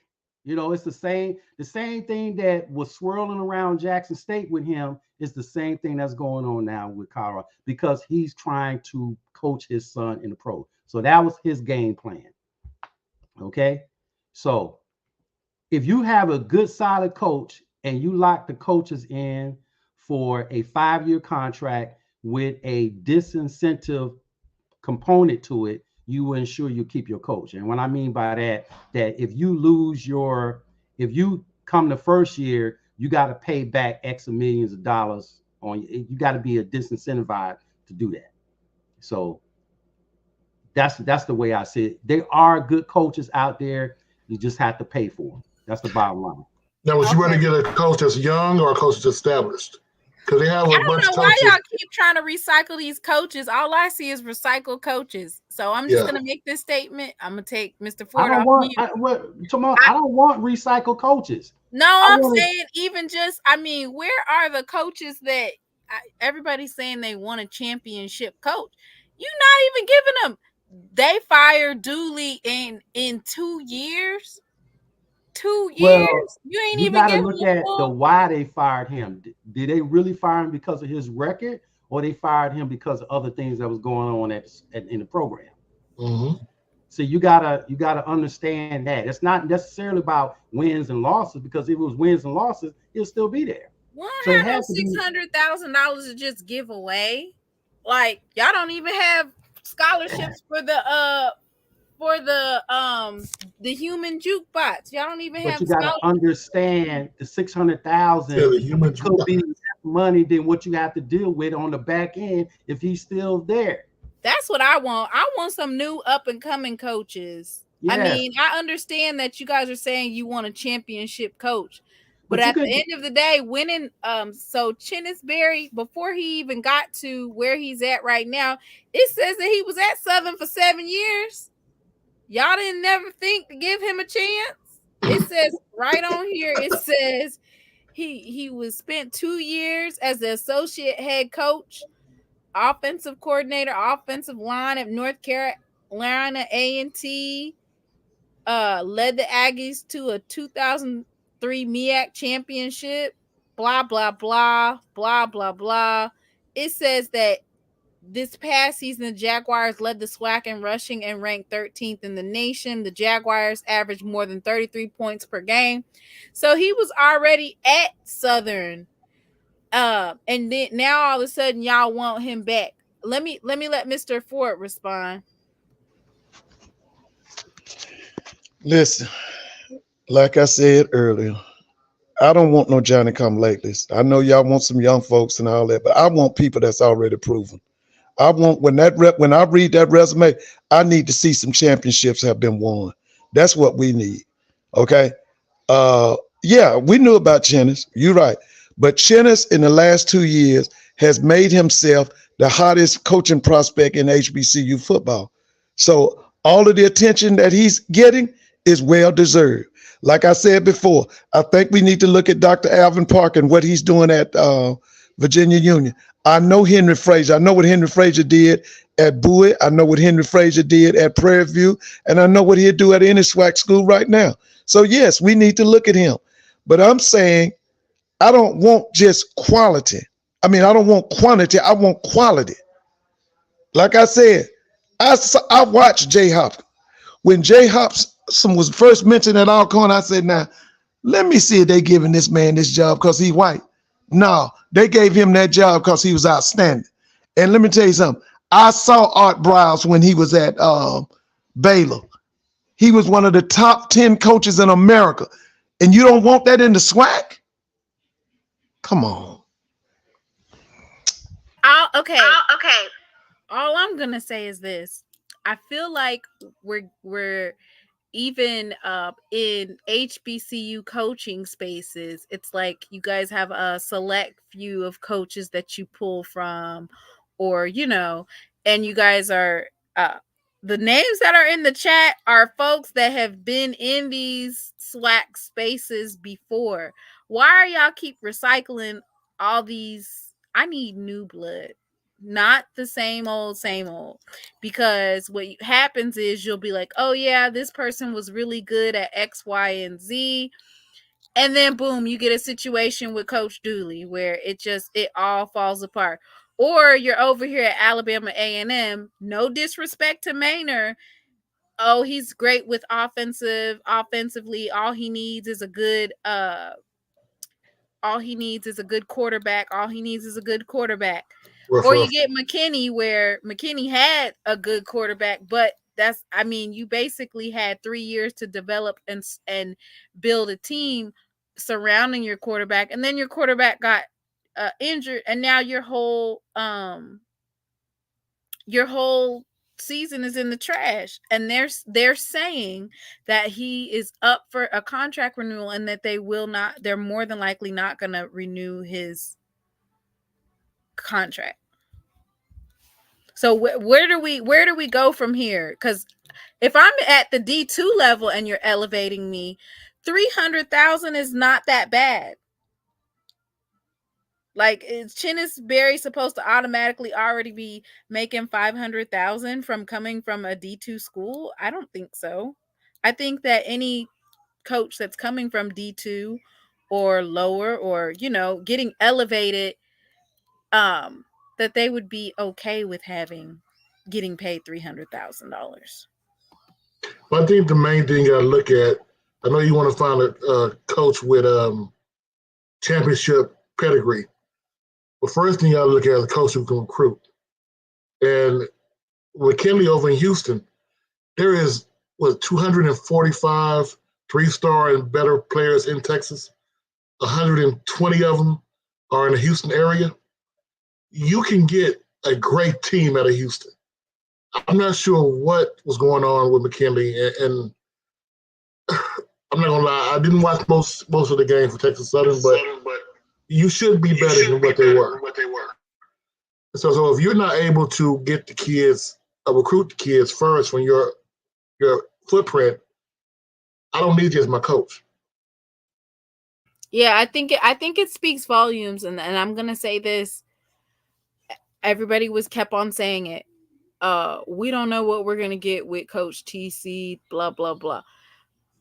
I think another reason why, and Ms. Donna pointed this out today, another reason why so many coaches are really, really on the chopping block is because Coach TC Taylor had over 60 kids go in the portal last year between December 15th and right up until the beginning of the season, over 60 players, and he was able to re-recruit, knowing that Coach Prime is gone, and went 7-3.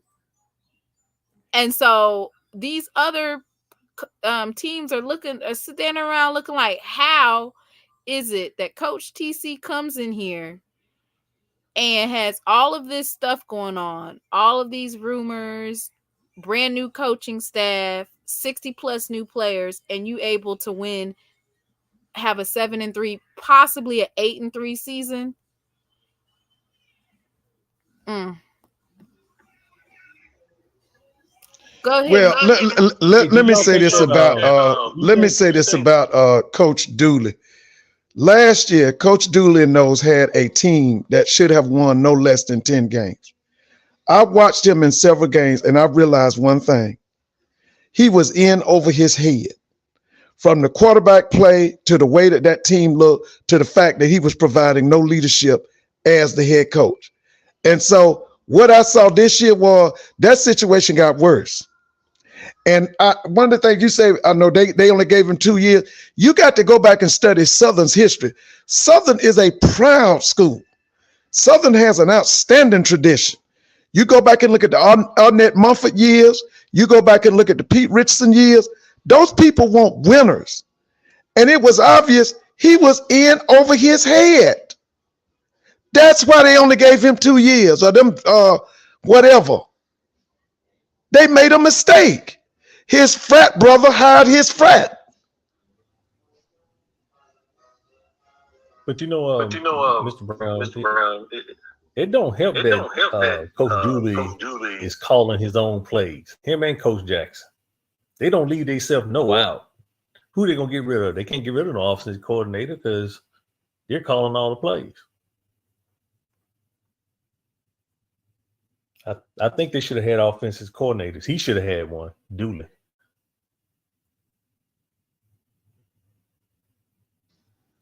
Hugh gave the offensive play calling to the offense coordinator he brought in. Now you right about Dooley. He was calling this play. And that's another thing that I thought rubbed a lot of people the wrong way. You had Willie Totten down there and you underutilized him. And so one of the things they're saying about the 2 years that Dooley was over that program, his team underachieved and his players were undercoached. Like I said, the first team he had, that team shouldn't have won no less than 10 games. He was loaded with athletes last year. He was loaded with athletes. And then the way he messed up that quarterback situation both years, y'all got to remember, Southern University, Jackson State, Florida A&M, Grambling, North Carolina A&T, their fans are smart. They know football. Okay? I've been among them people. Okay? When you sit down there and play that bad football in front of them Southern fans, don't think they don't know it now. Don't think they just there to see the human jukebox. They know football. And they were sick and tired of it.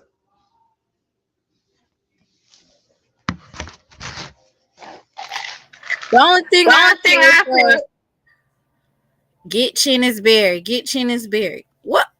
Who gonna replace Maynard? Let's just go ahead and put it out on the table. Coach Fred McNair was supposed to renew his contract this year, and he has not renewed it. What's going on? If Coach Fred McNair loses this weekend, do you think they're going to renew it, or do you think they're going to just part ways? Like, what do y'all think is going to happen? If Coach Fred McNair loses against Jackson State, that will be 2 key games that TC Taylor would be able to, as a first-year head coach, be able to get through, which is the Boombox Classic and then the Soul Bowl as a first-year head coach. So do you guys think that if Jackson State wins this weekend, do you think that Coach Fred McNair is out? And don't forget the SWAC challenge. Oh yeah, and the SWAC MEAC. What you think, Mr. Ford? Well, that's up to the president and the AD. They'll make that decision down there if they haven't already made it. I think that if they want to keep Fred, I think Fred will stay. That's Fred's school. That's his alma mater. There's a lot of McNair history tied up in the Alcorn football. So it's up to the president. Now, are they on an interim president, or they have what do they have? Is it a permanent president down there? What do they have in Lorman? Is Alcorn on the interim president, or what are they on? I honestly, I don't know. Nobody has presidents in here. Mr. Ford, it's more than just football that's going disarray. There's a lot of we don't have presidents in place. It's just a dirty mess. It's a dirty mess. It's a lot going on. Oh, without a doubt. let's speak about that. The president. So we know that a lot of the public schools do not have control over who their president is. You know, even like FAMU, you know, the governor puts the board members. There's a certain number of board members have to be appointed by the president. You have the IHL. So we have to understand that you have to get the right president in place that understands sports. Because half of these presidents are academia educators that don't understand sports, don't even care about sports. So you have to make sure that's off the table, because if not, if you get a president that is not that doesn't care about sports, you screwed. Oh, yeah, Willie Simmons not going anywhere, so you know, you have to worry about that. I just heard that there was a couple of, you know, some names floating out there. You know, he might be going to Texas A&M possibly. Yeah, well, let me just say this: if it's money is the issue, that money will get taken care of. How about that? Now you ain't got no oil money. Now stop it. You don't. I'm not saying all money, but it's some alums that will make sure that happens. So that's y'all better get them on the phone. Get the crowdfunding. Look, he's doing that, which he should. He's doing that to leverage his renegotiation of his contract. Everybody does that, so you're fine. Because if nobody wants you, why should somebody give you a pay raise? Okay, let's keep it real. Okay. Yeah. If no school wants you, you're not leaving the other school. Okay, so. Oh, let me do my little 5-minute spiel real quick. I wanted to make sure. Where's the iWeave commercial? Yeah, I wanted to make sure to give a shout out to my sponsor, Mr. Campbell and iWeave Hair. I just wanted to let you all know that iWeave Hair will be having a Black Friday sale beginning 9 p.m. Thanksgiving night, and it'll be ending Friday at 11 p.m. You use the promo code SHOPBLACK, buy 2 bundles, get 1 free. As you all know, or maybe some of you didn't know, SheLovesThee is coming to the Soul Bowl. That's right. I will be at the Soul Bowl. I'm really excited to be able to come to this classic game. If you would like to bless me with a donation to go towards my travel and accommodations, the information is at the bottom of the screen. Thank Mr. Campbell and iWeave Hair for this particular show. And I will leave it with iWeave. Do you? Now back to our regular scheduled announcements. Mr. Ford, what do you think about Willie Simmons going to Texas A&M? No, that Florida A&M is embedded in his family. I think I read in his biography he has 5 people in his family that are graduates of Florida A&M. That was his dream job. He grew up on Florida A&M's campus. I think he grew up in Quincy, Florida. His wife is a A&M graduate. His son, I think, was the SGA president. Will ain't going nowhere. Will is not going nowhere. Because see, you have to understand, them people out there, they'll cut you in a year or 2 out there. Listen, Willie can be the greatest coach at Florida A&M since Billy Joe. Willie ain't going nowhere. And you know, just 2 years ago, he purchased a 300-acre farm right outside of in Leon County, or right outside of Leon County. Willie's not going nowhere, I'm telling you. So look, you got to understand, FAMU is trying to dominate the SWAC. I mean, dominate. And we can't dominate unless we got Willie Simmons at the helm. That's the bottom line. All right.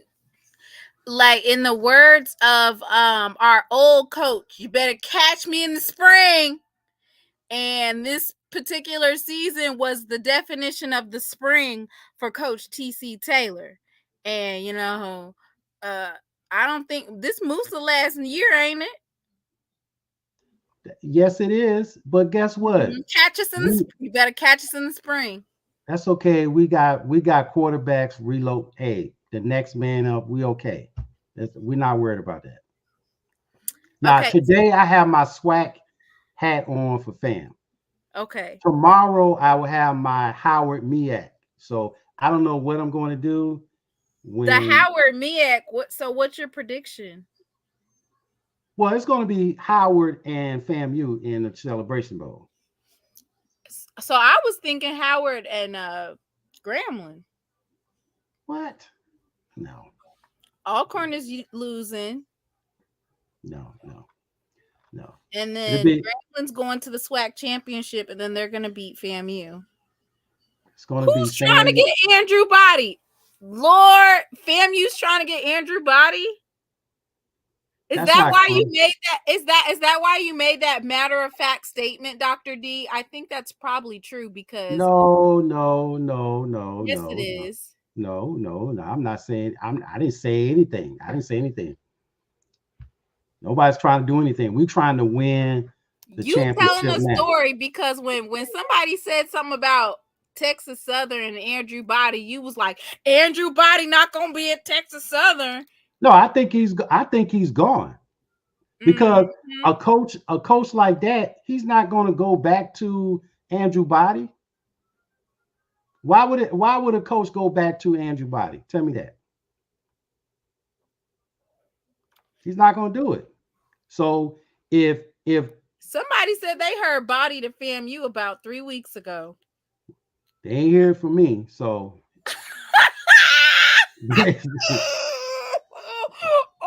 I know that's not true. You know, you may have Campbell saying, "Hey, we got something." Trying to get now, how did he get in it? How did Mr. Campbell get in it? Mr. Campbell did come on your show one time and said something about it. No, he never has ever talked about Andrew Body coming to you over here dropping tea. You did it unintentionally. No, I can't wait. I'm saying facts. It's on wax, so I'm not saying anything that's not true. He said about the plane tickets or something like that. Body to FAMU. Lord, they gonna make some shake with Body if they don't do nothing else. But look, at least he'll have an O-line. Well, that's if he comes. Make sure you put that big if in there because your name is Bennett and you ain't in it. Hey, look, and this other thing, nothing is confirmed until somebody hits the portal, so it doesn't matter. We on the lookout for North Carolina Central.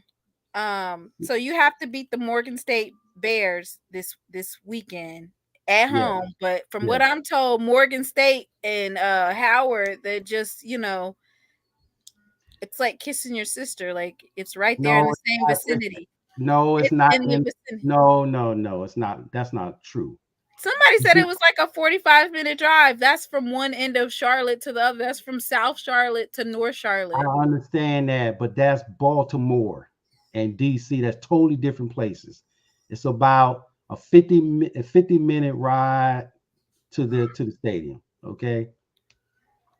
Let me find out that the FAMU fans are over here trying to get Body, trying to steal another SWAC quarterback. Y'all know y'all ain't. Well, Mr. Ford said it. Mr. Ford didn't say nothing. Mr. Ford, let me let you speak. No. I'm talking about the current quarterback. Mr. Ford, speak your piece. Okay, now I'm hearing. Okay, what's on the table now? What's going on? Andrew Body. What do you think about that? I don't know about that, but I do feel like he's not going to Texas Southern. I don't think he's going back to Texas Southern. Kevin Sumlin to Texas Southern. Kevin Sumlin to Texas Southern? That's a big move right there.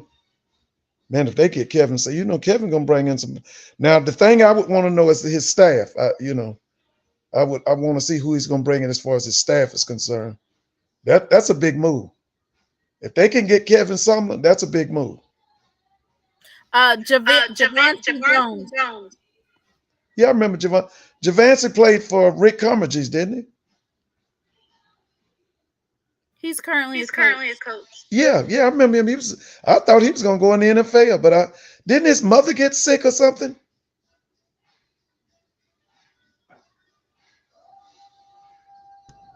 Look, we got people in the chat saying that Andrew Body should go to Valley.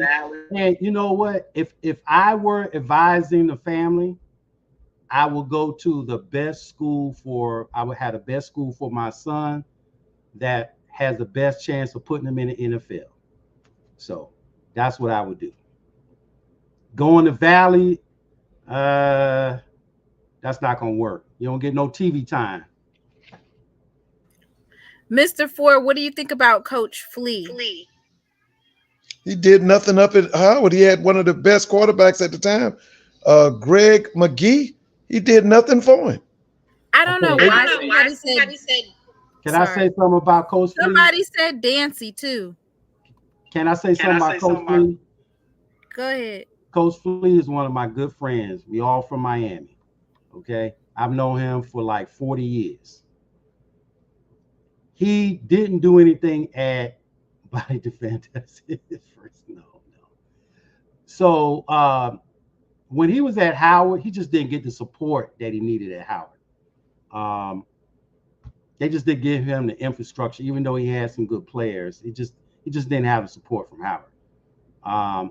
Quiet as is kept, he's the assistant coach. He runs the football operations like a coach. Coach Dion has him when he was at JSU. He was running that. Now he's in Colorado. He's doing the same thing there. He would be a good head coach coming back to the SWAC. He'll be a good head coach. I can see him at, say, Southern, Texas Southern. He'll be good there. Him and Dancy probably going to come back to the SWAC. So that's the move that I'm looking at, what those two are going to do.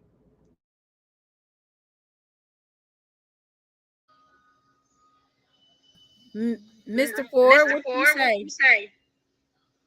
On Flea? On Gary Harrell? Yeah, or Art Briles. Oh, you said Art Briles? I'm gonna just read this comment. It says, if TSU changes coaches, my top 5 is Art Briles, Gary Patterson, Pep Hamilton, Kevin Sumlin, and Chris Dishman.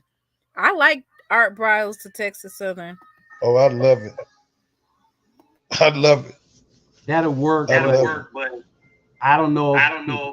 The new they on the interim president. And speaking of interim, didn't I hear that Southern they appointed a interim head football coach and another coach? They gave them 2 different titles. Is that true?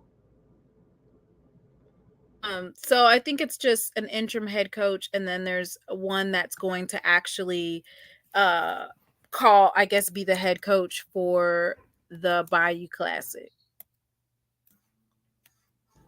I don't. That's the significance of it is that whoever that coach is, apparently he was the same interim coach at Grambling as well. Okay, that just sounds like a pure mess. I mean, they might as well. They should have just I'll read it to you. It says Southern has decided to fire football coach Eric Dooley less than 2 years into his tenure. The school will basically tomorrow there will be a news conference at 10:30.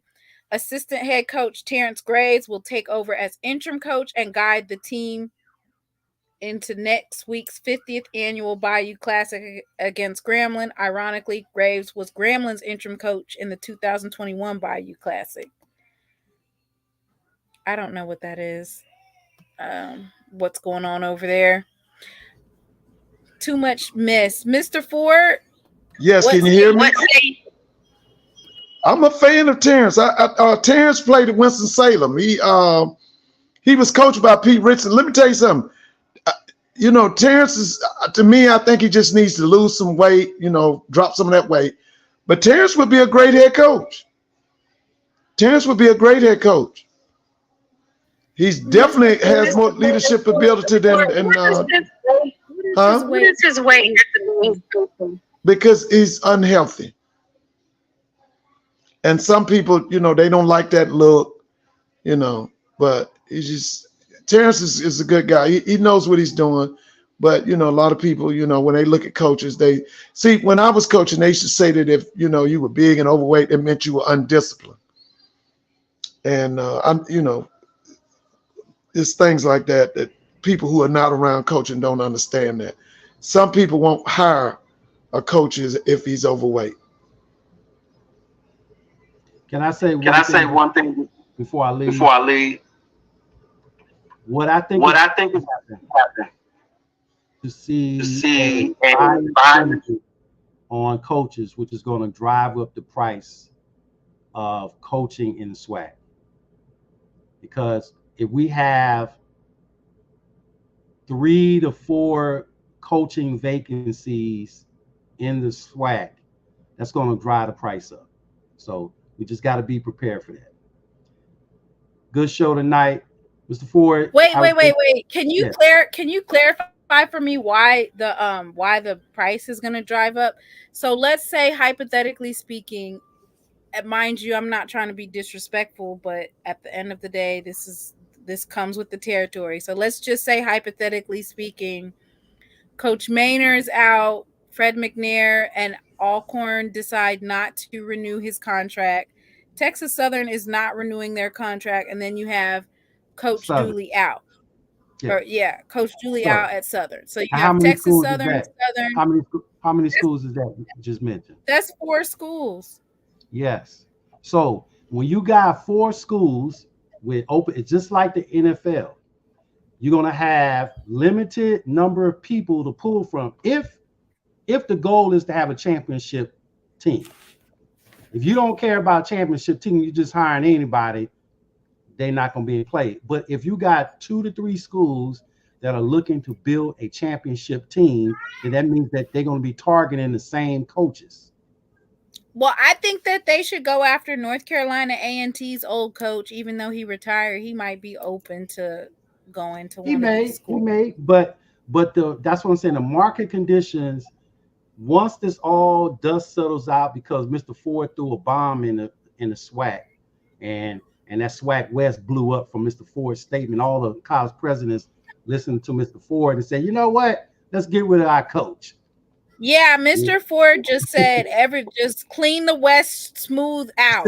Clean the West out. And when you do that, West smooth out, and then a month and that's going to cost later, money. That's the West got cleared out.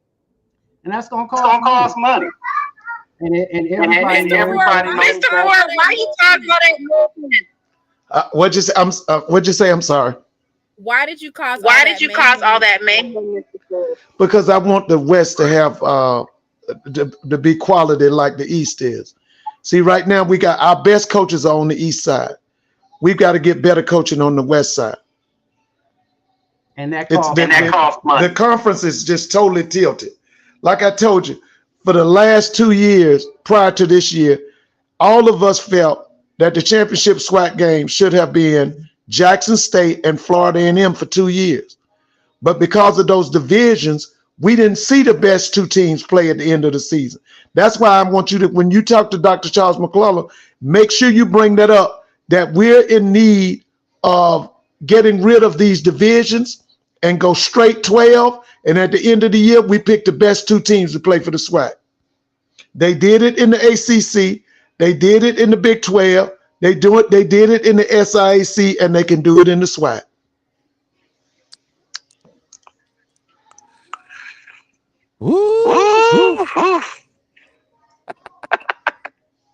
What's going on, everybody?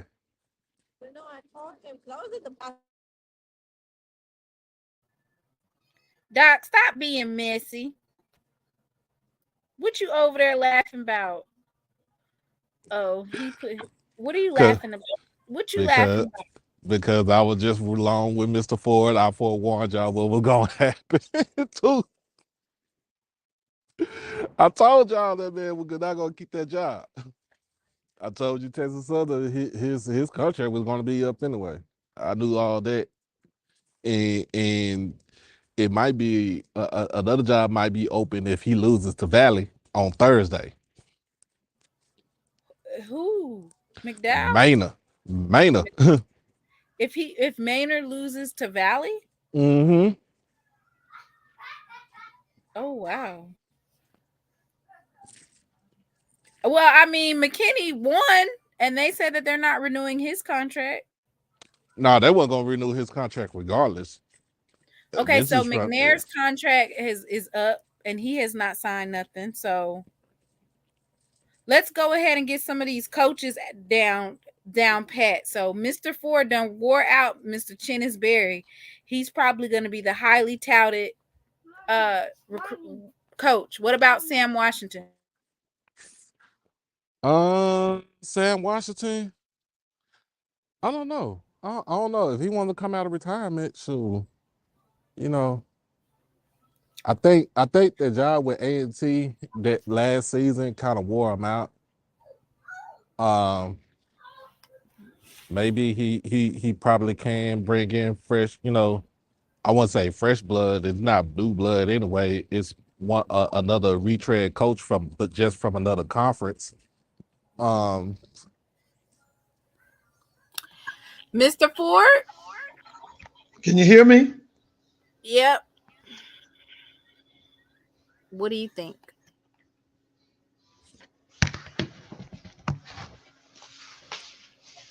If McNair loses to Jackson State this weekend, is he gone? I don't think it would hinge on him losing to Jackson State. I just think it hinges on him if he doesn't win the West.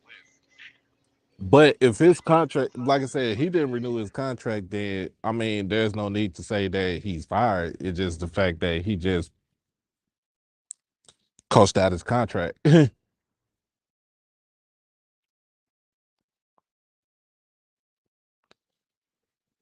We will not be taking any questions or comments from May Arn. We will not be. Ed Reed is not a viable coach. Neither is Ray Lewis. Like Mr. Ford said, we're not doing no what do you call them? Celebrity coaches. No celebrity coaches whatsoever.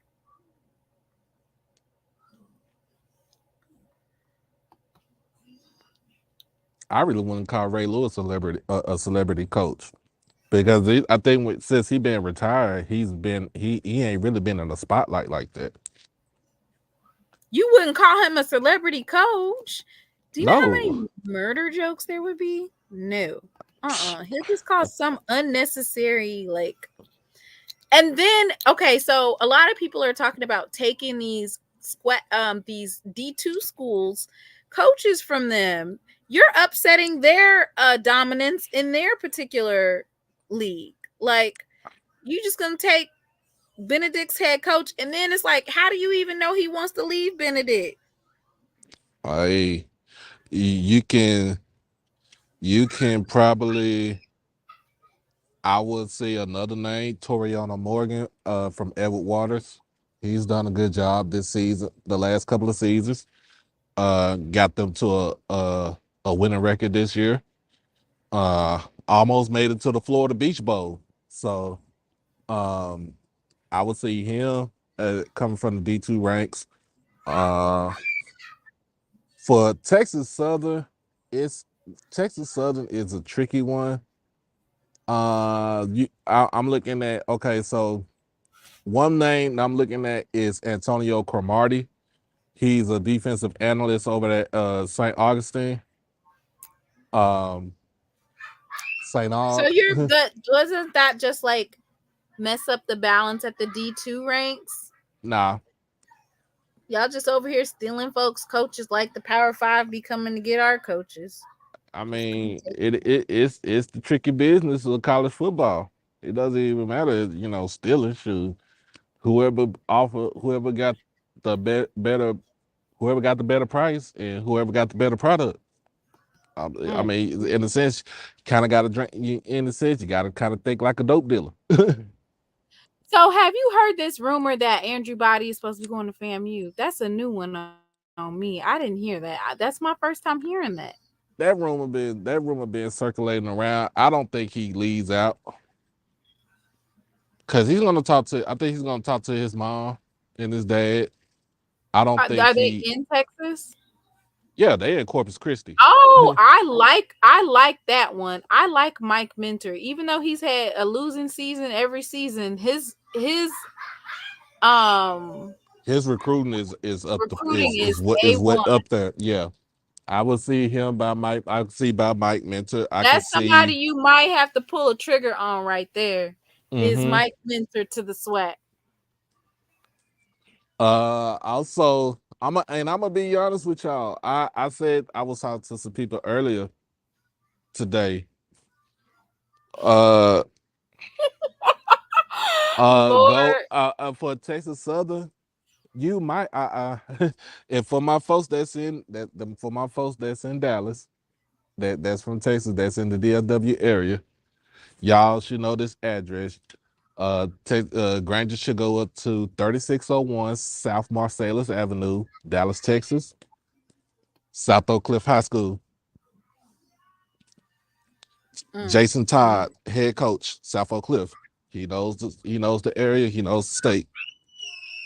I mean, technically, okay, so let's keep it a buck. Coach Willie Simmons was able to dominate the SWAC for the most part with, I'm not going to say, I don't want to call him mediocre. He's not a mediocre quarterback, but it's not like it was elite quarterback play. You know what I'm saying? He's a game manager. He managed the game successfully. So with that being said, do you think that he can run the SWAC again with a game manager, or are we still trying to figure out elite quarterback play, which for the most part has not been, we've seen glimpses like Prairie View's quarterback's been doing fairly well. Grambling quarterback was doing okay, but for the most part we haven't seen like elite quarterback play. Do you think that FAMU will be basically with Musa leaving, do you think that will affect their ability to do a repeat? I don't think they'll affect their ability to do a repeat because he only losing, I think Willie's only losing like, what, 15, 16 seniors? Take some cheesy potatoes and some burger. All right, Brother Bakari, what you got to say? First, I'm gonna say I think Jacoby Morgan gonna affect his way. Jackson State gonna affect their ability to repeat. I'm just being honest. I think Jacoby Morgan is the future quarterback in the SWAC. Y'all seeing greatness. Remember who told you? Y'all seeing greatness right now. But I wanted to say when y'all was talking about coaches, I can't name a coach. I'm gonna be honest with you, but I will say this: did we learn anything from Deion Sanders and Ed Reed? Stay away from those celebrities. Don't know about how Ray Lewis. You don't want nobody who think they're bigger than the school. You don't want nobody that think they're bigger than the conference. I'm just saying, and not because they didn't go. You have to get somebody who really want to be there. That's just my take on it. I say stay away from those. Stay away from those celebrity coaches, because those celebrity coaches want to use you as a stepping stone. That's it. They're not trying to. As we saw, they can say they coming in to try to make something better, but we see what they did. I'm just saying, that's my take on, that's my take on that on the coaching situation. But I don't know. The coach down at Benedict College, I think Albany State has a good coach. I'm just saying, if you want to look down at a Division II and try to get some, I think they have good coaches. You look at the schools that have had good programs. Virginia Union, Virginia State. I'm just saying, give them an opportunity to come to D1 if that's what they want to do. I'm not saying harm, but I'm just saying you can look at those schools who's had good programs, traditional good programs, and look at their coaches. But my main thing was, man, I'm telling you, man, we need to stay away from them celebrities. If we ain't learned nothing, If we ain't learned an Ed Reed actor donkey before he ever got a chance to do a practice. We don't need nobody that's bigger. We don't need nobody that think they're bigger than the people, bigger than the school, bigger than the conference. We don't need that mindset. Stay away. I know black people love celebrities a whole lot. It's time to let the celebrities go because most of them don't love us back. I'm just saying. They think they're bigger than you. They want somebody who they want to look down on you while we look up to them. So that's my take on that. And that's all I want. Thanks for letting me speak. What's up, Mr. Ford? What's up, Doc? How you doing, my man? And everybody in the chat. Thanks for letting me speak. I'm gonna continue to listen offline. I just want to say that about the coaching thing. Body came into the chat, and I don't know if it's his daddy, his uncle, his mama, and they said Andrew Body is throwing his straight. Well, Rick Body, since you over here in the chat, is Andrew Body going to FAMU? If you want to drop some heat, some fire, and some 100, Rick Body, is Andrew Body going to FAMU? Is that true? Huh? Who is Rick Body, Doc? That's his dad. Huh? That's his dad. Oh, that's Pops in the chat. Yeah, that's Pops in the chat. He can't really tell you where he going. No, but for real though, literally, you really can't tell. You can't really say where somebody's going. I understand that. Yeah, I understand that. I'm just messing with them. But that's his dad, and he said that he's healing. I actually had the chance to interview Andrew Body at SWAC Media Day. Oh yeah, you cool kid, man. Yep. So, best wishes and luck to Andrew Body, whether he decides to stay, go, or whatever he decides to do. Well, I mean, it's been a day. I'll say that, but can I say something? I know. But can I say something? I don't like the fact that how, and I said this earlier.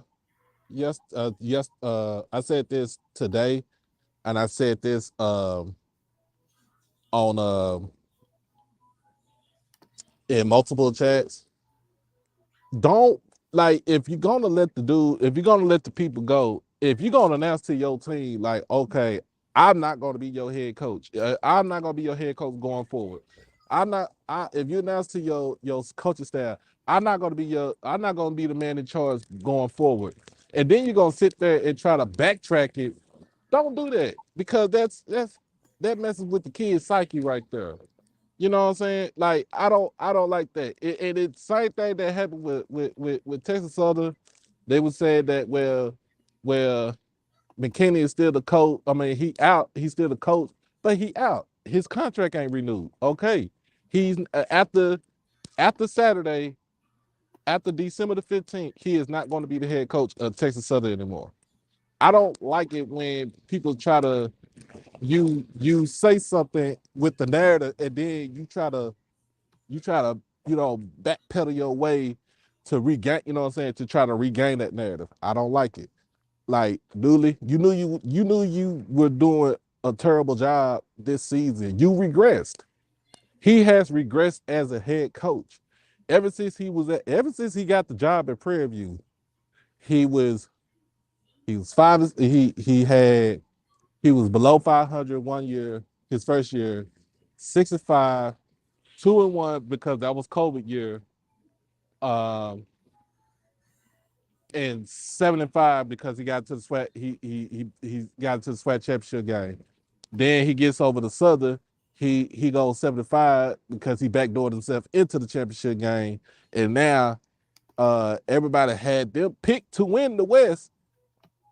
And guess what? You have regressed. You've been having quarterback problems. You been having quarterback problems. Your play calling is anemic. It was time for some new blood to come up in there.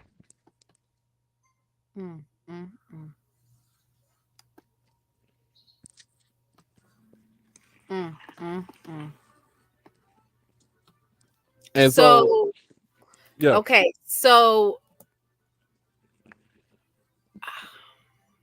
Dooley did know that he was fired. they know he was gonna be fired. I'm gonna tell you like this: they knew even if he won against Prairie View, they were gonna let him go. Cause just think about this. Just think about this. In 2 seasons, he has not beaten Jackson State. He has lost to Prairie View. He's 1-1 against Prairie View since he's been at Southern. He's 1-1 against Texas Southern since he's been at Southern. I mean, the only bright spot about what's going on with him is the fact that he has beaten Grambling, but he hasn't beaten Prairie View. I mean, he hasn't beaten Jackson State. He lost to FAMU. Like, those are games that you got to win right there. And then another thing, the main thing is the quarterback play has regressed severely for Southern. You had a dude out there that's a wide receiver playing quarterback, knowing that your true quarterback was sitting on the bench. You didn't put him in until the second half of the dang on SWAC championship game. Now you got another quarterback that is, I ain't say that's equally bad as last year's quarterback, but it's like one and the same. Like, you're supposed to be this dynamic play caller, and there's no dynamic plays being called for Southern. I just put it out there.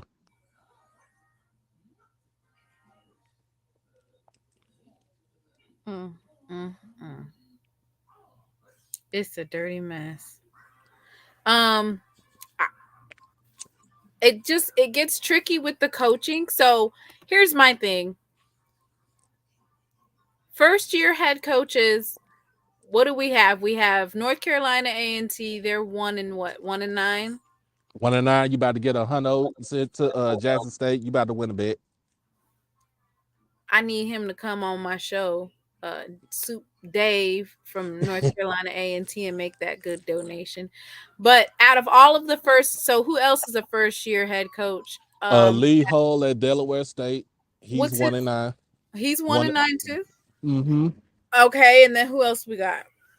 Valley is Kendrick Wade. He's 1-9 right now, but it's a rebuilding year. He knew that everybody got a rebuilding year. Then we got UAPB. Coach Hampton he's 1-9. Now the shocker is Bethune-Cookman.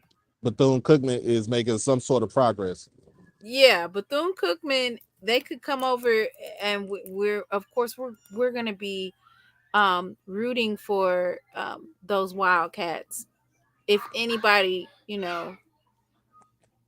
wanted to know where our channel stands on that, I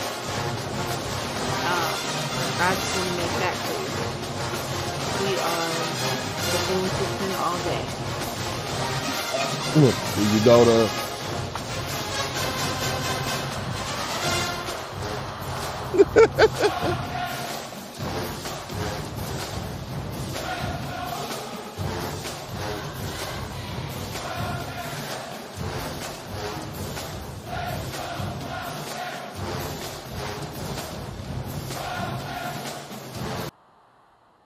But they won 2 games, so they could possibly win 3, huh? No, they won 3. Oh, they won 3. They could possibly go. See, they could possibly go 4, huh? 4-7. I mean, it'd be a that would be an task. upset. It'll be an upset. Okay. It'd be a tall task. Another first year head coach. People thought Howard beating North Carolina Central was a tall task, and what happened to them? What happened to them?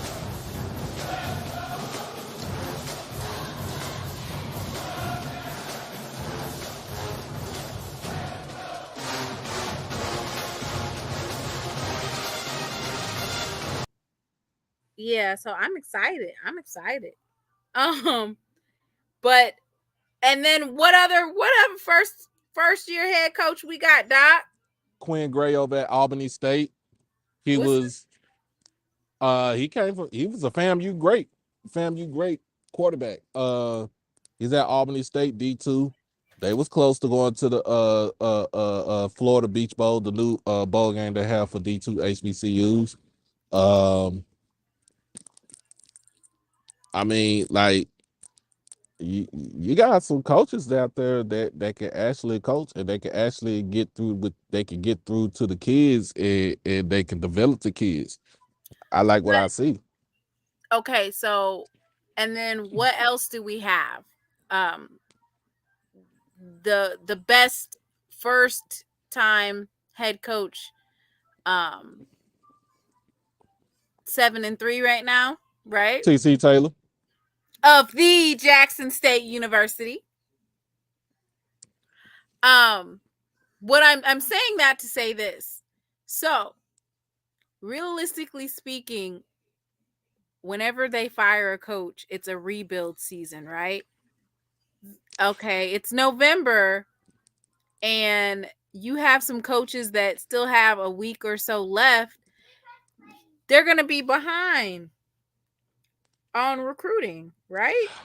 I mean, I don't think they'll be behind if they have if the new head coach comes in and retains the old coaching staff, they should be able to hang on to the kids that they recruited. But if you come in with a new coaching staff, I mean, most coaches that come in with a new coaching staff are wherever they're going, they already have eyes on kids, on who they want to bring into the program. Now, in the day and age of being in the transfer portal, it's going to be kind of hard to do it because you are going to be behind the 8 ball. I mean, for example, Damon Wilson at Morgan State. He didn't come in until like late in the recruiting season. So he really didn't have a recruiting season, a true recruiting season last year. And then after his first year at Morgan, and he gets the recruits that he can bring in, like they are pretty much a game away from, and a little bit of help from winning the MEAC.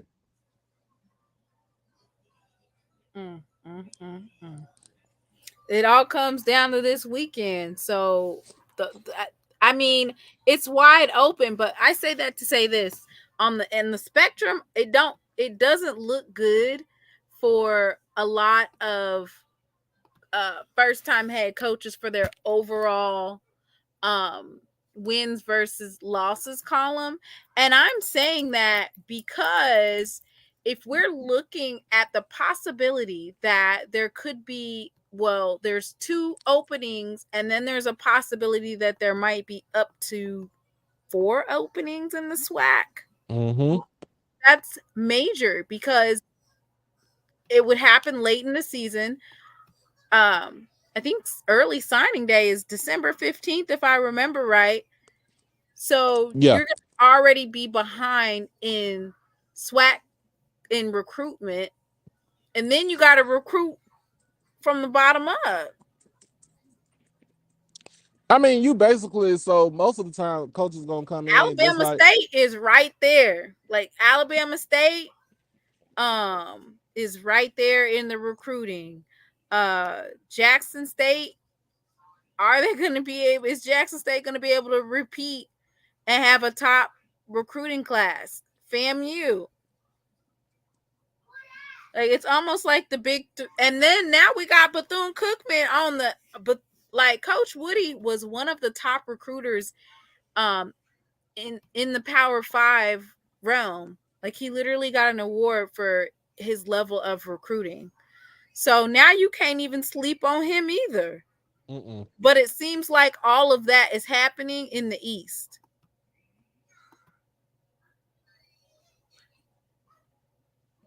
and then people gonna ask why is Coach McKinney not getting a contract renewed? Two things. Didn't he win In 20 games in 5 years? No, he only won 12 games in 5 years. Oh, damn. Two things. In his 5 years coaching at Texas Southern, he has not beaten Prairie View, nor has he beaten Grambling. They're in your division. Prairie View is your rival. 50 miles up north on 290. You have not beaten them. In fact, Prairie View has a stranglehold over Texas Southern in the last decade. They have won 9 straight against Texas Southern.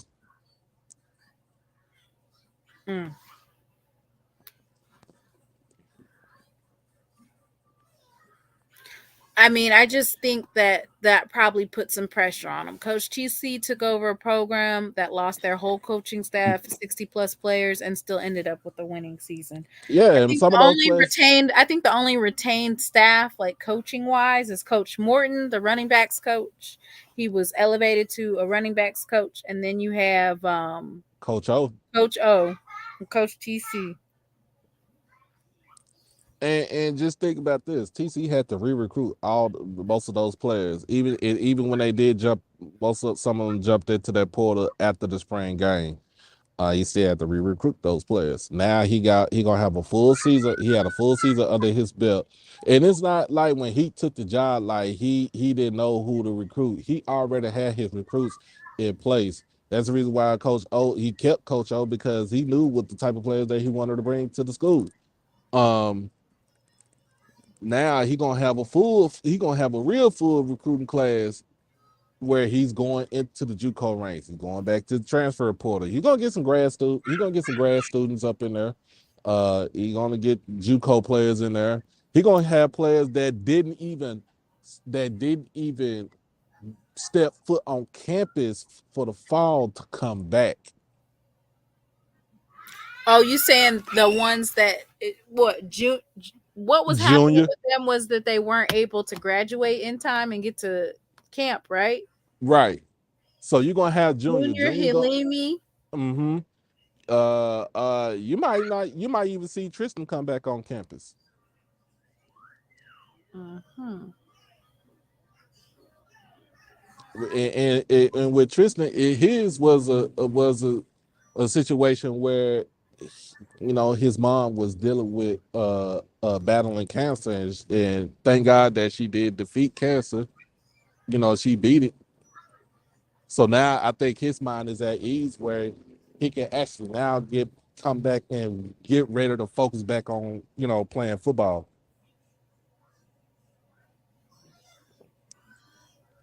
And like you said, on the coaches call yesterday, the bye week, Coach O, everybody was on the recruiting trail. They was recruiting.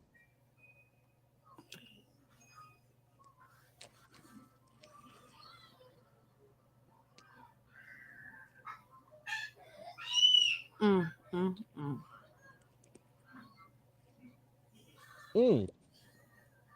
yeah, Tamona. Shout out to Johnson C. Smith. They got the first bid to the Florida Beach Bowl.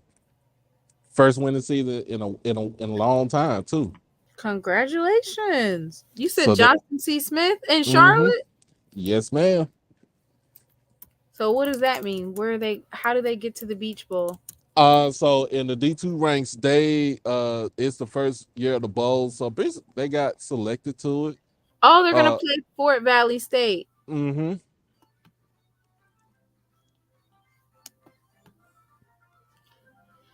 It says these teams have been selected for the first Florida Beach Bowl, pitting 2 historically Black colleges and university programs. The game will be played on Wednesday, December 13th. It says at the DRV Pink Stadium will pit the Johnson C. Smith. Yeah, the Dry Pink Stadium. They get to go to a bowl at 7-3. Fort Valley State Wildcats. Both of them are 7-3, and they get to go to a bowl game. Shit, we need to be in a bowl game.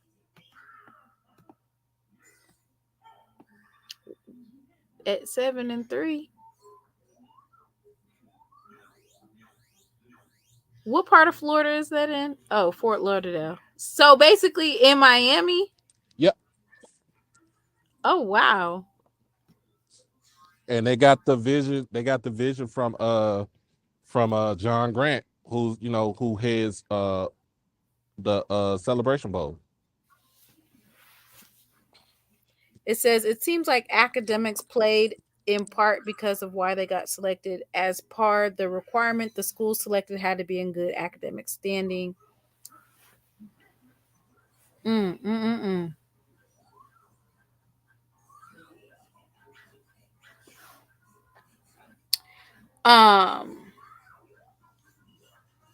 So I mean, look,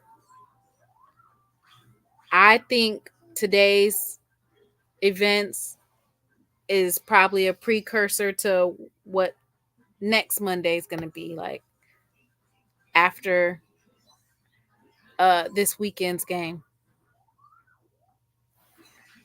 Yeah. Wait till after the Bayou Classic.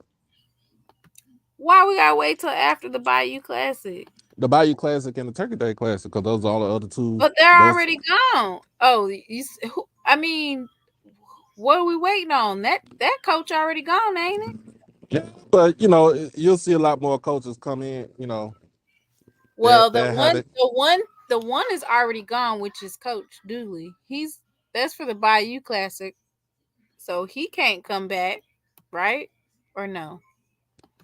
Am I tripping, or why do we need to wait for the Bayou Classic? That person's already gone. Yeah, Coach but Dooley. it's more. What I'm saying is more coaches. There's more coaches that are going to be gone after that. So You said there's going to be more than just. It might be. Yeah, it might be some more. I don't know.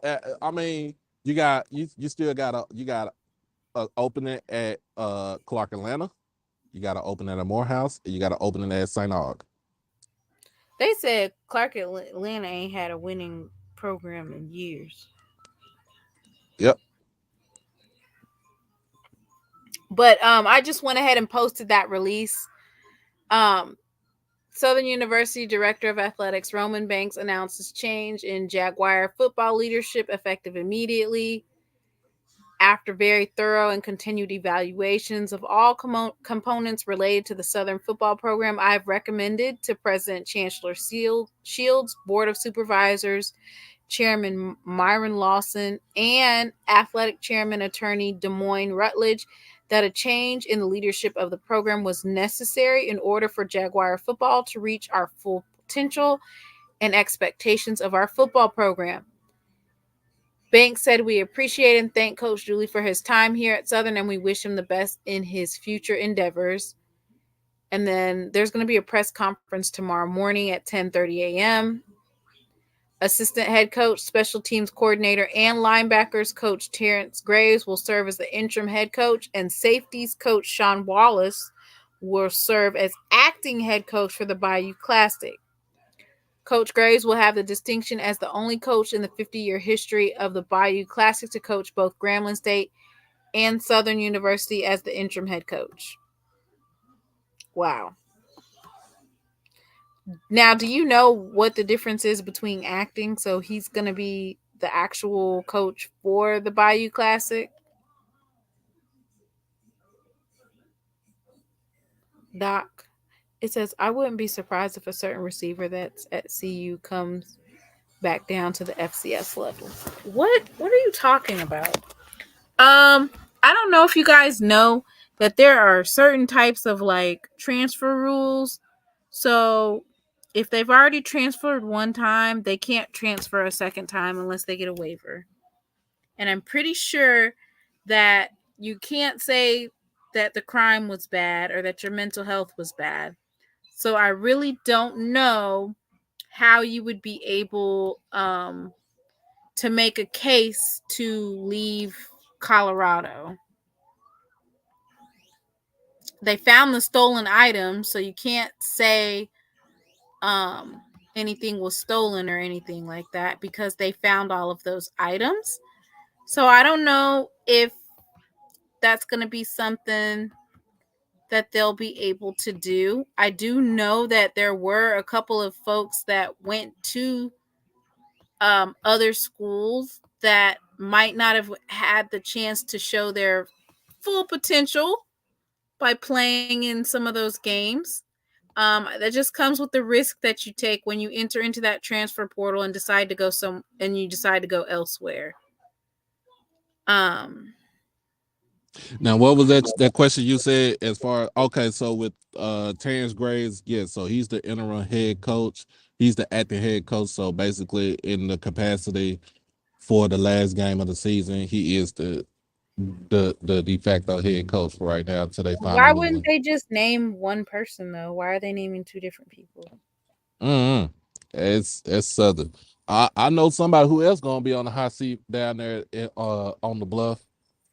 Who? That damn that damn athletic director Roman Banks. He just got his stuff renewed. What are you talking about? Hey, some of them folks, them Southern folks don't play about that damn especially about football. Lord. I'm just saying. I just put it out there. How you gonna be on the clock and you just renewed your contract?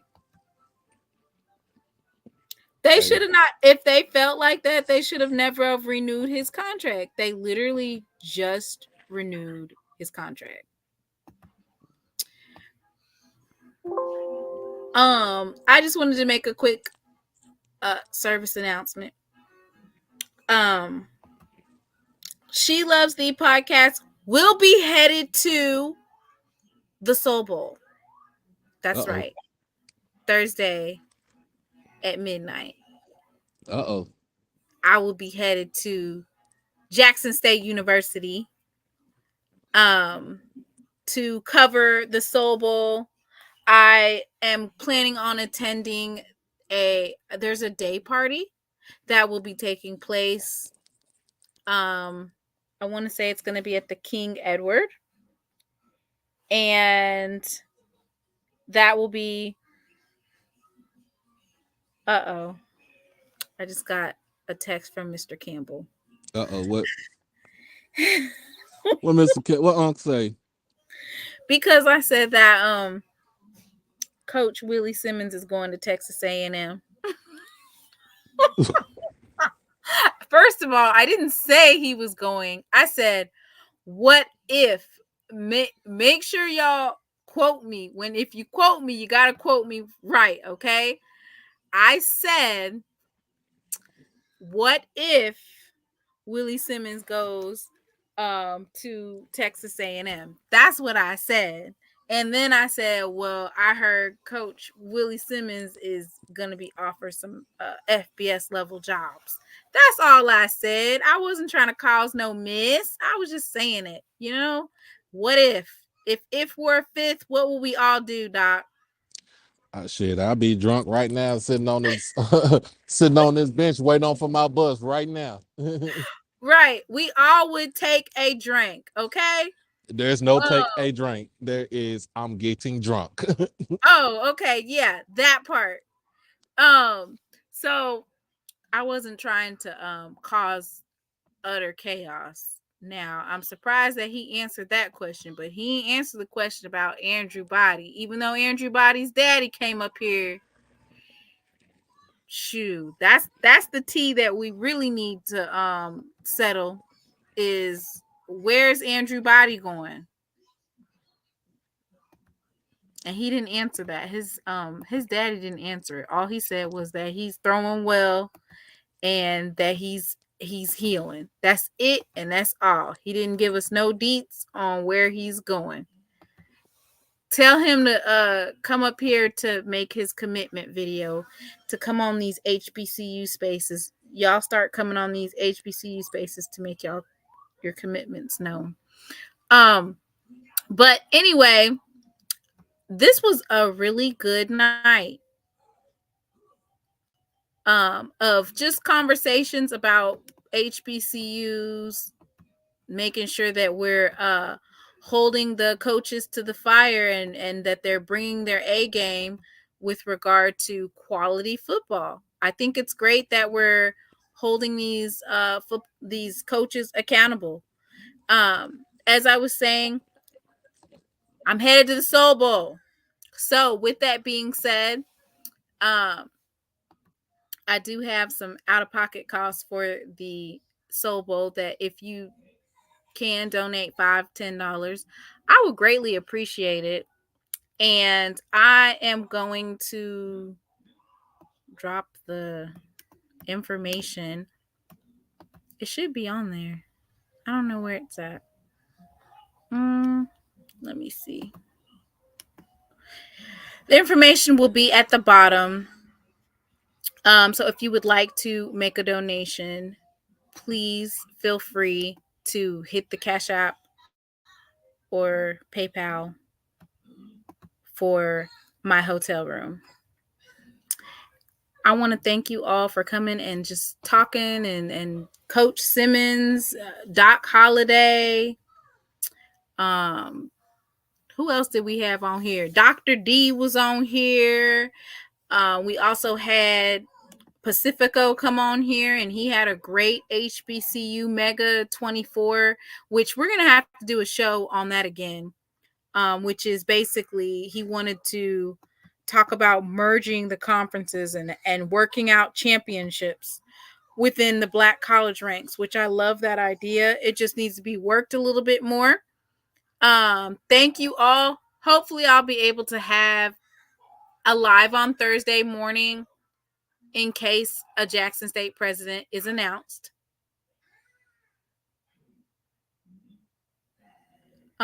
If Chase Wilson plays good next game, he should transfer. Why would you want somebody to transfer? If Chase Wilson plays a good game, I think he should stay right where he's at. Texas Southern is on the up and up.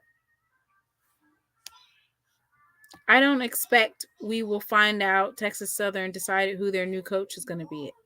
So here's the only thing that I would have to say is with these schools, if you're going to go ahead and cut your coach now, because one of the most important things about getting a good head start is the ability to recruit. And so the longer that you hold out on announcing who your coach is, the harder it gets for recruitment, because you have to get your staff in place. Then you have to have a game plan. After you get your staff in place, what type of offense are you running? And then once you figure out what type of offense you're running, you have to go and actually seek out the players that fit that mold. Like, there's so much stuff that goes into recruiting and organizing. Go ahead and cut your coaches loose if you plan on doing it. It says, if Chase plays good again, that job is officially took. The MEAC leadership has come out multiple times. They will not merge anyone. Okay, well, that's what happens when you stubborn. Anyway, I'm going to leave out with, of course, my song of the week, and that is Bethune-Cookman and the Wildcats on their excellent upset this past weekend against Alabama A&M. Everybody have a good night.